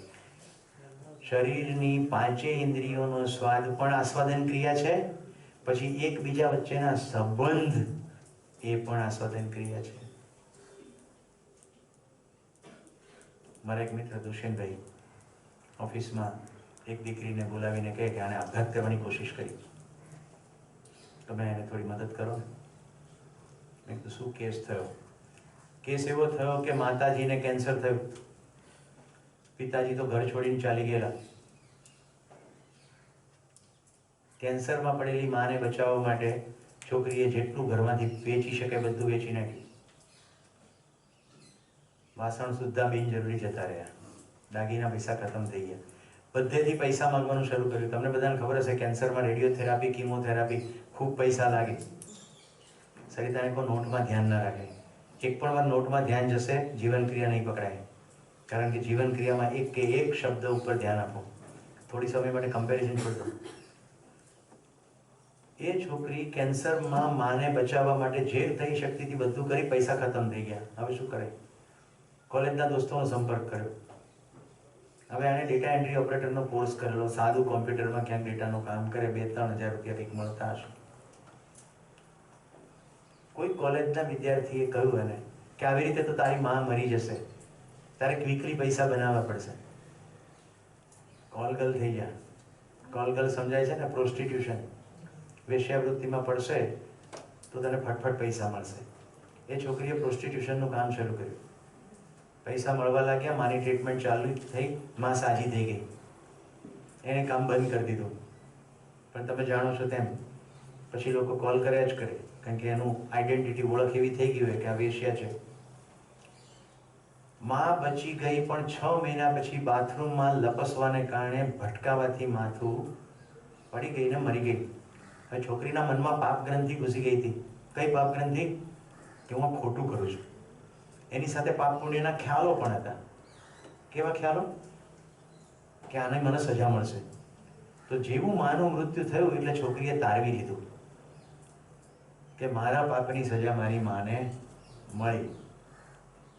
એટલે છોકરીએ આપઘાત કરવાની કોશિશ કરી અને પછી કેસ મારી પાસે આવ્યો. હવે જુઓ મિત્રો, મારે એને કંઈ પણ સલાહ અપાય એ પહેલા મને અંદર જે પ્રકાશ થયો વિકર જીવન વિદ્યાએ, આ લગભગ 12 વર્ષ પહેલાની વાત કરી રહ્યો છું. મેં હાથની બાય આમ કરીને મેં કીધું, બેન, મારે કોઈ બેન નથી. હકીકતે મારે 3 બહેનો છે. તારી જેવી બહેન પામીને હું ધન્ય થઈ જઈશ. કારણ કે જે પોતાની માને બચાવવા માટે પોતાનું શરીર વેચવા તૈયાર થાય એવી ઉમદા બહેન પૃથ્વી પર બીજી ક્યાં મળશે? ચાલ મને રાખડી બાંધ. પેલી દોરી હોય ને ફાઇલ બાંધવાની લાલ કલરની, એ દુષ્યંતભાઈના ટેબલ પર પડી હતી, એણે મને દોરી બાંધી. મેં કીધું આજથી હું તારો ભાઈ છું. પછી એની સાથે મેં શાંતિથી વાત કરી. એ પાપ ગ્રંથિમાંથી બહાર આવી ગઈ. કાલક્રમે એના લગ્ન પણ થઈ ગયા અને સેટલ પણ થઈ ગઈ. વાર્તા પૂરી. કેટલાનું ધ્યાન સંબંધ ઉપર ગયું. આ આખી દરમિયાન તમારી આસ્વાદનની ક્રિયામાં સેન્સીસ જતી નથી રહી. મેં જ્યારે એમ કીધું કે લાલ દોરી બાંધી, તો લાલ દોરી દેખાય? રુચિ જે છે, સ્વાદમાં રુચિ છે, 5 રુચિઓ એ રહે છે. રાખડી બાંધવાની ક્રિયા પણ દેખાય, પણ તમારું ધ્યાન શેની ઉપર ગયું? સંબંધ ઉપર. સુરેશે એની સાથે કયો સંબંધ બાંધ્યો? ભાઈનો. અને એ એકદમ સંપૂર્ણ હતું. એક બીજા ભાઈની વાત કરું છું. એની દીકરીએ આપઘાત કરવાની, એની બહેને આપઘાત કરવાની કોશિશ કરી. શું કામ? 14 વર્ષનું લગ્ન જીવન અને 2 દીકરીઓ. પુરુષ એટલે પતિ કોઈ બીજી સ્ત્રી સાથે રહેવા ચાલી ગયો, એટલે આ બેને આપઘાત કરવાની કોશિશ કરી. એ ભાઈએ મારી પાસે કેસ મોકલ્યો કે આને સુરેશભાઈ સમજાવવાનું. એટલે મેં કહ્યું કે મારી પાસે એક એવું ઝેર છે કે હમણાં લઈ લે તો 4 કલાક પછી મૃત્યુ થશે. તારે તો મરવું જ છે ને, તે મરવાની કોશિશ કરી, તું નિષ્ફળ ગઈ, તો હવે તારે તારી કાર્યમાં હું સફળ થવામાં મદદ કરું. તો તું મદદ માટે જ આવેલી છે. રડવાનું શરૂ કર્યું એને કે બધા તો એમ કે છે મરાય નહીં ને તમે તો મરવાનું કહો છો. મેં કીધું તું પત્ની તરીકે તો નિષ્ફળ ગઈ, એટલે તો તારો પતિ બીજે રહેવા જતો રહ્યો, બીજી સ્ત્રી સાથે જતો રહ્યો. એટલે તું પત્ની તરીકે તો નિષ્ફળ ગઈ, અને તારે 2 દીકરીઓ છે. તું મરી જશે એટલે 2 દીકરીઓ અનાથ થઈ ગઈ, બાપ તો છે નહીં, માં પણ નહીં રહી, પછી એનું શું થશે? પણ ઠીક છે, તું મરી જાય તો માં તરીકે બી તું નિષ્ફળ જ છે. કદાચ વધુ જીવે તો દેશના નાગરિક તરીકે પણ નિષ્ફળ જશે. કારણ કે જે દેશે તને ભણાઈ ગણાઈને આટલે સુધી પહોંચાડી, એને બદલામાં કશું સેવા કરવાને બદલે તે તો મરવાનો પ્લાન કર્યો છે. તો હું વાત બે કરી રહ્યો છું, પણ હું બોલી શું રહ્યો છું? તાર તો મરવું જોઈએ. અને એને બત્તી થઈ ગઈ કે પત્ની તરીકે તો નિષ્ફળ ગઈ, પણ માં તરીકે નિષ્ફળ હજી ગઈ નથી. હજી હું નાગરિક તરીકે નિષ્ફળ ગઈ નથી. ભણવાનું કન્ટિન્યુ કર્યું, માસ્ટર્સ ડિગ્રી, ડોક્ટરેટ ડિગ્રી સુધી પહોંચી, દીકરીઓને ખૂબ સરસ ભણાવી. કેટલાનું ધ્યાન સંબંધ અને ધીમેરીને લક્ષ્ય ઉપર જાય છે? હા, હવે તમે સ્વાદની અંદર સંબંધનો પણ સ્વાદ લઈ રહ્યા છો અને લક્ષ્યનો પણ થોડો થોડો સ્વાદ લઈ રહ્યા છો. ક્લિયર? અરુણિમા સિન્હા ચાલુ ટ્રેનમાં ગુંડાઓએ એની પર બળજબરી કરવાની કોશિશ કરી. પ્લેયર હતી ટેનિસની, શક્ય એટલો પ્રતિકાર કર્યો, તો પેલા લોકો ફાવી નહીં શક્યા, એટલે ગુસ્સામાં એને ચાલુ ટ્રેનમાંથી ફેંકી દીધી. એ જ વખતે બીજા પાટા ઉપરથી ટ્રેન જતી હતી. અરુણિમા એ પાટા ઉપર પડતાની સાથે ટ્રેન પર એની પરથી જતી રહી, એટલે એનો એક પગ કપાઈ ગયો. રાતનો સમય હતો. સવાર સુધીમાં 39 ટ્રેનો ત્યાંથી પસાર થઈ. અરુણિમાના કપાયેલા પગને ઉંદરડાઓ ખાતા હતા રાત્રે. આ બધા સમય દરમિયાન અરુણિમા હોશમાં રહી અને એને ગાંઠ પાડી કે આ લોકોએ મને અબળા સમજીને મારી પર બળજબરી કરવાની કોશિશ કરી છે. હું બતાવી દઈશ કે હું અબળા નથી, હું એવરેસ્ટ ચડીને બતાવીશ. જુઓ, જીવનની ઈચ્છા તો જુઓ, એવરેસ્ટ ચડીને બતાવીશ. ત્યાર પછી અરુણિમા હોસ્પિટલાઇઝ થઈ, ખોટા પગલા પહેરીને ટ્રેનિંગ લીધી, માઉન્ટ એવરેસ્ટ સર કરી લીધો, અને પછી એને ગાંઠ પાડી દુનિયાના તમામ શિખરો સર કરીશ. અને અરુણિમા બેને દુનિયાના તમામ ટોપના શિખરો સર કરી લીધા છે. ભારત સરકારે એને પદ્મશ્રીથી નવાજી પણ દીધું. કેટલાનું ધ્યાન હવે સ્પષ્ટ રીતે રુચિ, સંબંધ અને લક્ષ્ય ત્રણેય ઉપર ગયું? ગુડ. લક્ષ્ય મોટું, એનાથી નાનો સંબંધ અને એનાથી નાની રુચિ. જ્યારે સંબંધ ઉપર સ્વાદ લેવાનું શરૂ થાય ત્યારે રુચિ સંયત થઈ જાય, કંટ્રોલમાં આવી જાય. તો પછી પીડા કંટ્રોલમાં આવી જાય. પીડા બહુ મહત્વનો નિર્ણય ભલે નહીં. લક્ષ્ય મોટું થઈ જાય તો સંબંધ નાનો થઈ જાય. એટલે સંબંધને માટે હવે પેલાની સામે બદલો લેવાની વાત આવે નહીં. જ્યારે લક્ષ્ય મોટું થાય તો સંબંધની પીડા સમાપ્ત થઈ જશે. સંબંધની પીડા જતી નહીં રહે, પણ એની ગ્રીપ જતી રહેશે. સંબંધની અંદર કઈ ડખા હશે, લક્ષ્ય મોટું હશે ને. મિત્રો, અમે જીવન વિદ્યામાંથી પસાર થયેલા જેટલા લોકો ગંભીરતાથી આગળ વધી રહ્યા છે, અમારું એક જ લક્ષ્ય છે: અખંડ સમાજ, સાર્વભૌમ વ્યવસ્થા. કોઈ બોર્ડર ના હોય દુનિયામાં, એક દેશમાંથી બીજા દેશમાં જતા. અખંડ સમાજ, માનવ જાતિ એક, તમામ માનવ સમાન. સાર્વભૌમ વ્યવસ્થા, બધે જ વ્યવસ્થાઓ, એક જગ્યાએ નહીં. આ લક્ષ્ય છે.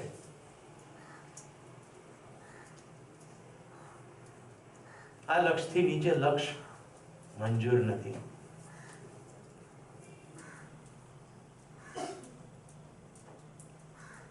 સંબંધ સમજાઈ ગયો, લક્ષ્ય જ્યારે સમજાય, લક્ષ્ય સ્પષ્ટ થાય, ત્યારે એના પ્રકાશની અંદર સંબંધ સંયત રીતે અભિવ્યક્ત થાય. એના પ્રકાશમાં રુચિઓ પણ સંયત થઈ જાય. તો સ્વાદ લેવાની ક્રિયા તો ચાલે જ. જેમ કે વિશાલ મને કે તમે સાંજે શું જમશો, તો હું કહું હાંડવો. ઓકે, તો રુચિ બંધ નથી થઈ ગઈ. હવે વિશાલને ઘરે પહોંચ્યો, વિશાલે કીધું કે આ બ્રેડ છે ને બટર છે, કારણ કે પત્નીને એકદમ પિયર જવાનું થયું છે અને હું રાંધતા મને આવડતું નથી. એ વખતે જો મારું ધ્યાન સંબંધ ઉપર હોય તો બ્રેડ મેટર કરશે નહીં. બ્રેડ મેટર કરે તો મારું ધ્યાન હજી સંબંધ ઉપર ગયું નથી. મને સ્વાદ લેતા આવડતો નથી. આસ્વાદનની ક્રિયા તો ચાલી જ રહી છે. મારી ક્ષમતા તો છે, પણ હું ક્ષમતાને પૂરી અભિવ્યક્ત કરી રહ્યો નથી. મારી ક્ષમતા તો માનવ થવાની છે, પણ હું તો હજી પશુ વૃત્તિમાં જ છું. મારું ધ્યાન હજી રુચિ મૂલકતામાં જ છે. તો હવે સંબંધ સમજાયો. હવે હું ઘરે પહોંચ્યો છું, બ્રેડ અને બટર છે, અને વિશાલ કહે છે કે સાહેબ તમે જમી લેજો, કારણ કે મારે હોસ્પિટલ જવું પડશે. એક સગા દાખલ કર્યા છે એટલે મારે હોસ્પિટલ જવું પડશે. અને હું એમ કહું કે વિશાલ ચાલ બ્રેડ બટર પેક કર, આપણે સાથે હોસ્પિટલ જઈએ છીએ. તું ગાડી ચલાવજે, હું ચાલુ ગાડીમાં ખાઈ લઈશ. કેટલાને સમજાય છે લક્ષ્યની સ્પષ્ટતા? એ ખરેખર માનવ જાતિનું લક્ષ્ય નથી. એ ટેમ્પરરી ખાલી વિશાલનું એક સંવેદનાના ક્ષેત્રનું લક્ષ્ય છે. પણ લક્ષ્ય મૂલકતા છે તો ખ્યાલ આવે છે. મૂલકતા એટલે એના બેઝમાં શું પડ્યું છે. તો હવે 3 વસ્તુ થઈ. વિશાલે મને જમવાનું આમંત્રણ આપ્યું, જમવામાં જે કહ્યું હતું એની જગ્યાએ કંઈક બીજું આપ્યું, અને એ બેસીને પણ ન ખવાય એવી સ્થિતિનું નિર્માણ થયું. છતાં મારી અંદર તો સુખની નિરંતરતા છે. મારું સુખ ઓછું થયું નહીં, કારણ કે મારું હવે આસ્વાદન લક્ષ્ય તરફનું છે. બોની બરાબર જીવન ક્રિયા સમજાઈ રહી છે? ફલ્ગુનીબેન, સરિતા, બરાબર સમજાઈ રહી છે? ક્વેશ્ચન હોય તો પૂછી લેજો. હું એને રેફરન્સ એટલા માટે કરું છું, એને પણ અધ્યયનમાં મારી સાથે છત્તીસગઢ આવી છે. એનું મુખ્ય ફોકસ હતું કે મારી જીવન ક્રિયા તમે કઈ રીતે સમજાવો છો, કારણ કે દરેકની શૈલી પ્રબોધકોની જુદી જુદી હોય. મારી સાથે કોઈ પ્રબોધક વિડીયો નથી બતાવતો. જિંદગીના રસને પીવામાં જલ્દી કરો મરીચ. એક તો ઓછી છે મદિરા અને ગળતું જામ છે. આવું મરીચ બોલે. હવે જરા બદલી નાખું છું. શેરડીના રસને પીવામાં જલ્દી કરો રાજવી. એક તો રસ ઓછો છે અને કાણો પ્યાલો છે. હવે બંને લીટી જુઓ. જિંદગીના રસને પીવામાં જલ્દી કરો. એક તો ઓછો છે સમય અને ગળતું જામ. શરીર સતત ગરડું થઈ રહ્યું છે અને સમય ઓછો છે. લક્ષ્ય તરફ ધ્યાન જાય છે જ્યારે કે લક્ષ્ય શબ્દ બોલવામાં આવ્યો નથી. તો જિંદગીનો રસ એટલે નિરંતર સુખની પ્યાસ. આપણું લક્ષ્ય શું છે બધાનું? નિરંતર સુખ. થોડું સુખના તમને ટુકડા તો જોવા મળે, સહેજ અનુભવમાંથી પસાર પણ થાય, રાઈટ? આ નિરંતર થઈ જાય એ આપણું લક્ષ્ય છે. અને નિરંતર તો જ થશે સ્વયંમાં સમાધાન, પરિવારમાં સમૃદ્ધિનો ભાવ, સમાજની અંદર સુરક્ષા અને પ્રકૃતિમાં સંતુલન. આનાથી નીચે લક્ષ્ય છે નહીં. તો તમારું મારું લક્ષ્ય અલગ નથી, એક જ છે. કાલ પ્રશ્ન તો જવાબ મળતો જાય છે. સમગ્ર માનવ જાતિનું લક્ષ્ય એક જ છે, સંપૂર્ણતાનું જ લક્ષ્ય. અખંડ સમાજ, સાર્વભૌમ વ્યવસ્થા. અખંડ સમાજ, કોઈ ઊંચ નહીં, કોઈ નીચ નહીં, કોઈ કાળું નહીં, કોઈ ધોળું નહીં. કોઈની સાથેના સંબંધનો નિર્ણય એના થોબડાના કલરથી નહીં, એના વ્યવસાયથી નહીં, એની પૈસા કે સંપત્તિથી નહીં, એના ઘરની સાઈઝથી નહીં, બલકે એની સમજણથી. તો મારે નિર્જાને પરણાવવાની છે. નિર્જા નામની દીકરી અહીંયા બેઠી છે, એને પરણાવવાની છે. તો એના માટેનો હું જે છોકરો મારે શોધવાનો આવે, તો આમ તો જો કે આ જમાનામાં તો નિર્જા પોતે જ શોધી લે છે. નિર્જા સુરતથી આવી છે, પણ સમજો કે મારે શોધવાનું થાય તો મારે શું જોવું પડે? હવે નિર્જા માટે છોકરો જોવા માટે સમજણ જોવાની કે એ કેવો દેખાય છે તે જોવાનું. આ રાજવી જરા ઊભી થશે. આ મારી રૂડીને રંગેલી દીકરી જોઈ લો. રાઈટ? કેવા સરસ મજાના વાળ છે, કેવો સરસ ચહેરો છે. હવે આનો જે મેં હસબન્ડ ગોત્યો છે બતાડું. ઉભો થાય કાળી, આ કાળિયો એનો હસબન્ડ છે, રાઈટ? અડધો ટકલું બી છે, પણ એની સમજ તમે જોઈ. અહીંયા આવતા પહેલા મને શું કહે છે? મારે બધાને ચીકી ખવડાવી છે. કાલ મજા પડી ચીકી ખાવાની? હવે તમે મને કહો, થોબડું જોવાનું કે સમજણ જોવાની? બધાને ટેફડો પડ્યો કે નહીં? આ મારું રાજવીનું અને રાજુનું જે પ્રણય વર્તુળ છે એની અભિવ્યક્તિ છે.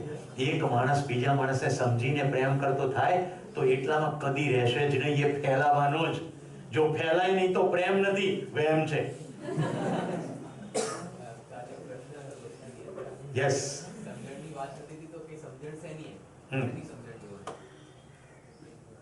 શેની સમજણ? સ્વયંની સમજણ, પરિવારની સમજણ, તમામ અવસ્થાઓ એટલે પ્રકૃતિની સમજણ, અને આ અવસ્થાઓ કેવી રીતે સજેલી છે એ સમગ્ર અસ્તિત્વની સમજણ. આનાથી નીચે સમજણ છે નહીં. આનાથી નીચે સમજણના પોઈન્ટ્સ છે ખાલી. સમગ્રતા સિવાય સમજણ છે નહીં. જો એક વ્યક્તિ બીજા વ્યક્તિની સાથે પ્રેમમાં હોય તો એ સમષ્ટિ સુધી ફેલાયા વગર રહેશે નહીં. જ્યાં એકવાર પ્રેમનો પ્રકાશ થઈ જાય ત્યાં હવે અંધારું શક્ય નથી. એક રૂમમાં પ્રકાશ અને અંધારું બે સાથે રહી શકે નહીં. દર્શન ઉભો થા. આ છોકરો કે કાલે મારે બધાને, આપ મારો વિદ્યાર્થી છે ને, એનો ત્રીજો શિબિર છે, મારી સાથે હિમાલયમાં પણ આવી ગયો અને શિબિર પણ કરે, કે મારે બધાને ડીસાનો માવો ખવડાવો છે, દૂધનો. લઈ આવ્યો છે. પહેલા તો અમને થયું કે સંખ્યા, બધાને વહેંચણી કેવી રીતે, પછી અમે થોડીક વાત કરીને નિર્ણય લીધો. એ કદાચ તમને વ્યક્તિગત રીતે ઓળખતો નથી, પણ મને તો ઓળખે છે ને. મને ઓળખે છે, એને ખબર છે હું માનવ છું ને એ માનવ છે. એકલા એકલા ખાય ને કોઈ દર ગાલ પચોળા ના થાય, પણ એકલા એકલા ખવાય નહીં.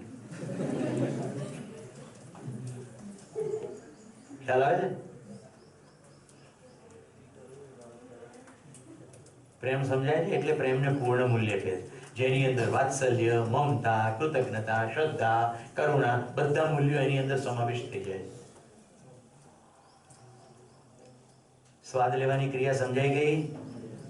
ઓકે, તો સ્વાદ પૂર્વક જ પસંદગી કરીએ છીએ, ક્લિયર થઈ ગયું? આસ્વાદન પૂર્વક ચયન. જેવો સ્વાદ લઈશું એવો નિર્ણય લઈશું. તો નિર્જા માટેનો છોકરો જોવા ગયો અને રુચિમૂલક સ્વાદ લીધો કે નિર્જા તો ગોરી છે, સ્વેટર ધોળું પહેરે છે, તો છોકરો તો ગોરો હોવો જોઈએ. તો મેં શેનો સ્વાદ લીધો? રુચિનો. છોકરા તો પસંદ કરી નાખ્યો, બરોબર? લગ્ન પણ કરી નાખ્યા, કારણ કે છોકરો ગોરો જોયો, ઘર મોટું જોયું, પાસબુકની કોપી માંગી, એની અંદર 1 કરોડ રૂપિયા પડ્યા હતા. મેં કીધું બસ નિર્જા, તું હવે ખાધે પીધે સુખી થઈશ, એવો ભ્રમ. ઓકે, એટલે નિર્જાબેન તો પરણીને ગયા અને 1 અઠવાડિયા પછી ફોન આવ્યો, પપ્પા મારેથી અહીંયા નહીં રહેવાય. કેમ? આ રોજ રાત્રે 1 અઠવાડિયાથી 1 વાગે પહેલા ઘરે આવતો નથી અને મોંમાંથી સખત રીતે દારૂની વાસ આવે છે. મેં એને પૂછ્યું કે તમે દારૂ કેમ પીવો છો? તો એ કહે છે, તું પછી પહેલા મારે દારૂ અવાજ નહીં કરવાનો, તું મારી પત્ની છે, તું મારી બોસ નથી, તું મારી ગુલામ છે. નિર્જા કહે છે, હું માનવ છું, સ્વતંત્ર છું. તું સ્વતંત્ર કેવી રીતે હોઈ શકે? તું મારે આધીન છે. આ ઘટના ઘટી નથી. આમાં શું છે, બધા રિસેસમાં નિર્જાને ફરી વળે કહેતા, બાપુ હા આવો મૂર્ખો હતો. નિર્જા મારા માટે પુત્રી વચ્ચે, દીકરી છે નહીં, આમ શરીરમાંથી નથી આવેલી, પણ પ્રસંગ માટે મને એમ લાગ્યું કે ઉદાહરણ કહું.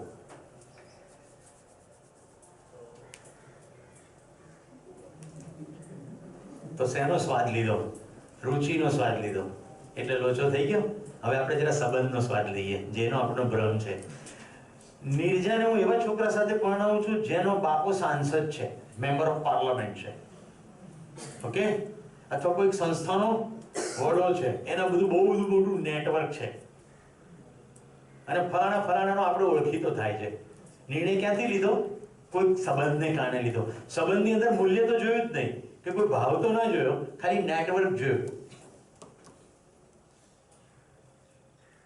એટલે હવે બીજા પ્રકારના પ્રશ્નો શરૂ થયા. ઘરમાં ચિકન આવ્યું, નિર્જાને કહેવામાં આવ્યું રાંધો આ મહેમાનો માટે. નિર્જા કહું તો શાકાહારી છે, તું તારા બાપને ઘરે જે હોય તે. હવે તું પુત્ર વધુ છે, તને સંબંધની ભાન પડે છે કે નહીં? સસરાએ કીધું એટલે બનાવવું જ પડે. આ બીજો લોચો થઈ ગયો. હવે જો હું પિતા તરીકે લક્ષ્યમૂલક સ્વાદ લઉં છું. બેટા નિર્જા, જિંદગીના તારા શું ખ્યાલો છે? નિર્જા કહે છે, પપ્પા દિવસમાં 3 વાર ભોજન મળી જાય. મારા પતિ સાથે હું સાથે બેસીને રોજ 1 કલાક 2 કલાક વાતો કરી શકું. અમારી ગમતી પ્રવૃત્તિ અમે સાથે બેસીને કરીએ, સારું વાંચીએ. અમારી એકબીજાની સમજણ દિન પ્રતિદિન વધે. વસ્તુઓથી નહીં પણ અમારા હોવા માત્રથી અમે એકબીજાની સાથે ખુશ રહીએ. મને એવા છોકરામાં રસ છે. હવે મારી અંદર કયો સ્વાદ લેવાઈ રહ્યો છે? સમગ્ર જિંદગીના લક્ષ્યનો સ્વાદ લેવાઈ રહ્યો છે. હવે હું જ્યારે છોકરા શોધવા જઈશ ત્યારે હું શું પ્રશ્ન પૂછીશ? What do you know about life? તું જિંદગી વિશે શું જાણે છે? તારે જિંદગી જીવવાના શું ખ્યાલો છે? તું આગળ ઉપર પતિ પત્ની તરીકેની તમારી જિંદગી કેવી હશે એનું તારા મનમાં શું ખ્યાલ છે? પછી તારા કમાવાના શું ખ્યાલ છે? તારા પૈસાના શું ખ્યાલ છે?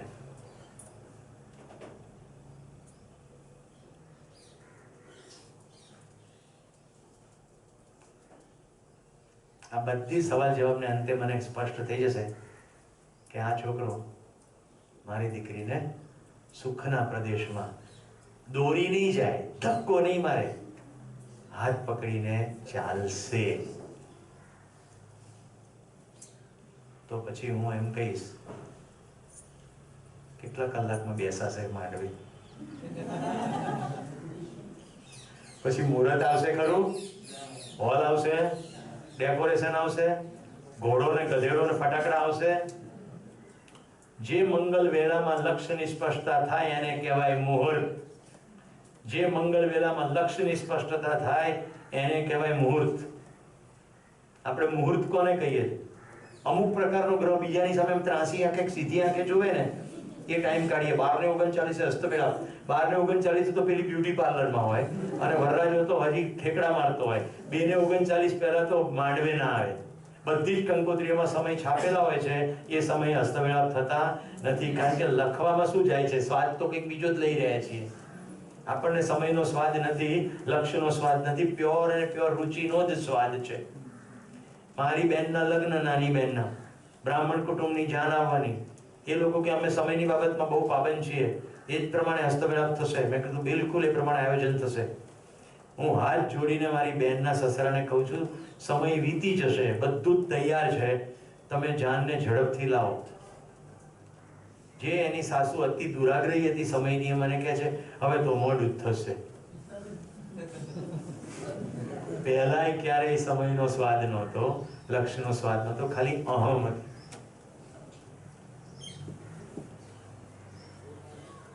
રાઈટ? ત્યારે મને સમજણ નહોતી.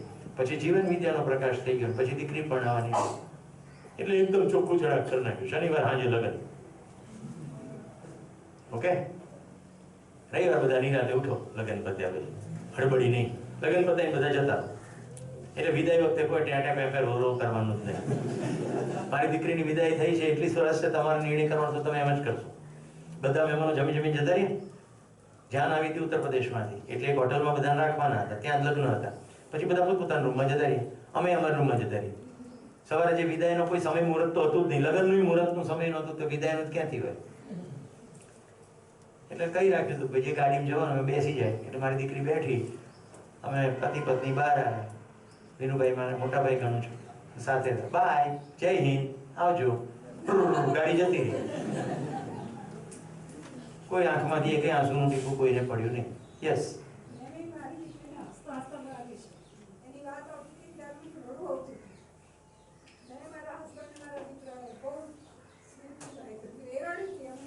આપણું લક્ષ્ય છે કે દીકરી સાસરે જઈને સુખી થાય. એના સાસરે જવાના મંગળ પ્રારંભ વખતે રોવાનું ચાલુ કરીએ છે. લક્ષ્યનું સ્વાદ નથી લઈ રહ્યા. એક એકને પેલી છોકરી ભેટશે. હવે અમદાવાદમાં સાસરું હોય એટલે બીજે દિવસે સવારે આવવાની જ છે તો તમે હેનું રૂવો છો? ખોટો દંભ. નક્કી હા એમ થાય કે હવે કાલથી એને હું મારી ઈચ્છા પ્રમાણે જોઈ નહીં શકું. તો મિત્રો હું બાપનું દિલ ધરાવું છું.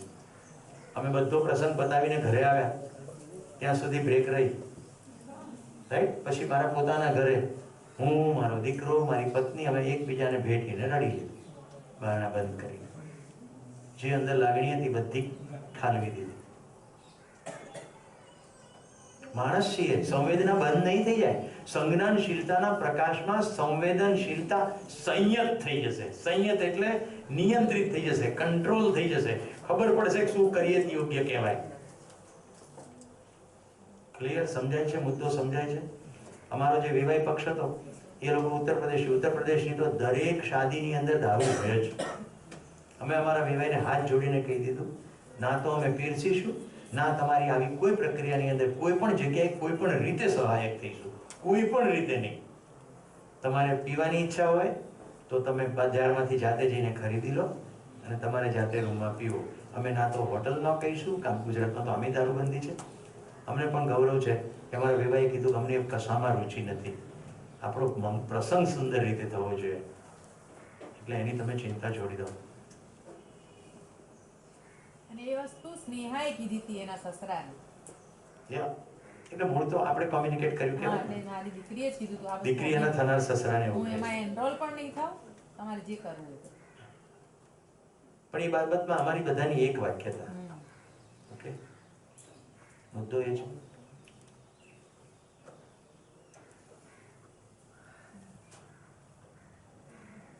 જ્યારે સ્વાદની ખબર પડે ને, લક્ષ્યની, તો તમામ પ્રકારના દંભ, ડ્રામા, નાટક બધું ખરી પડશે. લક્ષ્યનો સ્વાદ નથી આવતો ત્યાં સુધી સંબંધના ક્ષેત્રમાં ડ્રામા ચાલે.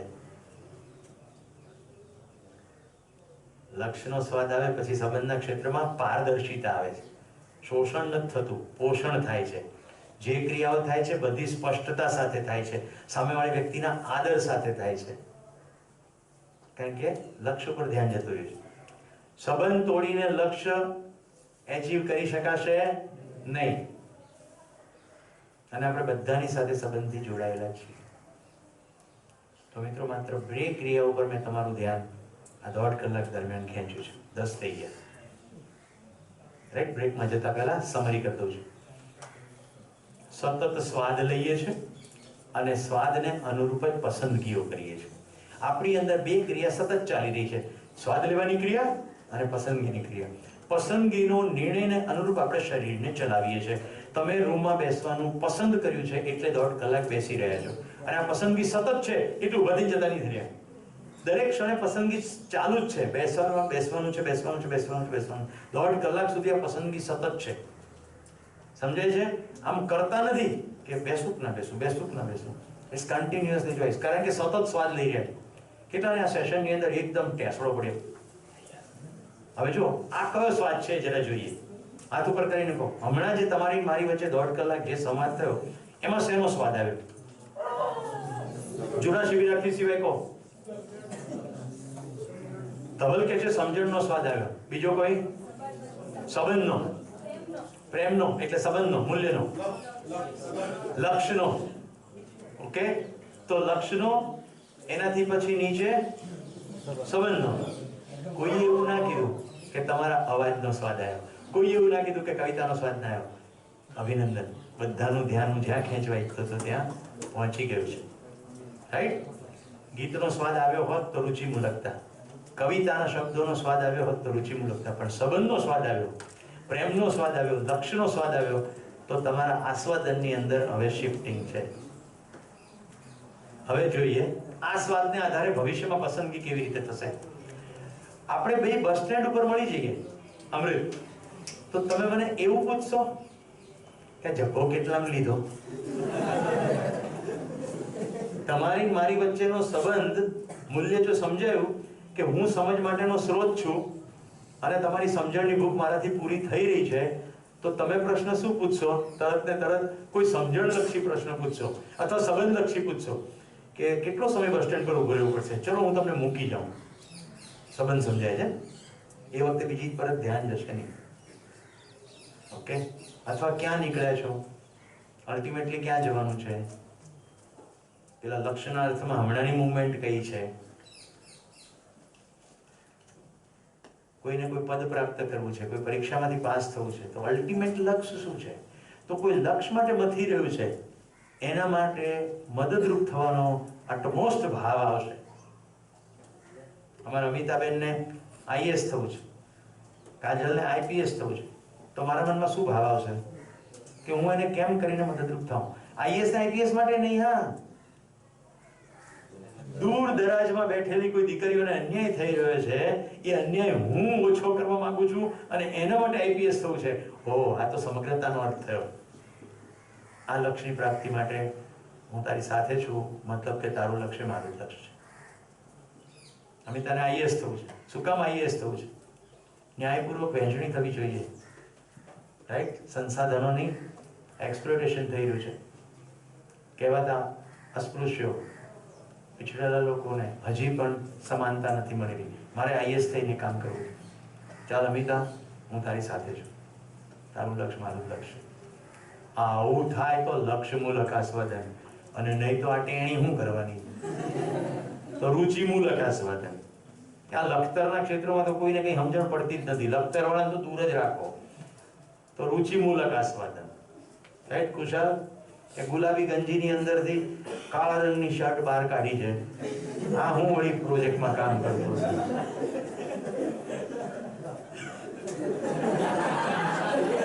ધવલ બહાર આવી જાય. ધવલની એક તો મજા કરવી છે, ભાઈ આ ડુપ્લિકેટ હાર્દિક દેખો. આ રુચિ મૂલક આસ્વાદન છે. પેલો હાર્દિક પટેલ છે ને, એના જેવો દેખાય છે ને, બે જા. કેટલાનું ધ્યાન ગયું કે પાર્ટિસિપેશનમાં ધવલના જે જવાબ છે એકદમ સ્પષ્ટ આવે છે. હવે જોવાની ઇન્ટરેસ્ટિંગ વાત એ છે, બધાનું ધ્યાન જવું જોઈએ અહીંયા કે ચહેરો જોવાય નહીં. જો ચહેરા ઉપર ધ્યાન ગયું તો હજી રુચિ મૂલકતામાં જ ફસાયેલા છે. હિન્દી પિક્ચરનું એક સરસ ગીત આવેલું, દિલ કો દેખો ચહેરા ના દેખો, ચહેરે ને 1000 को दूंगा. જોયું? તરત હશે આ રુચિ મૂલકતા. ના, 1000 નહીં, લાખો છે. એવું થયું? કેટલાને થયું? એ ચિત્રણ ક્રિયા છે. હમણાં ચિત્રણ આવીને જોઈએ.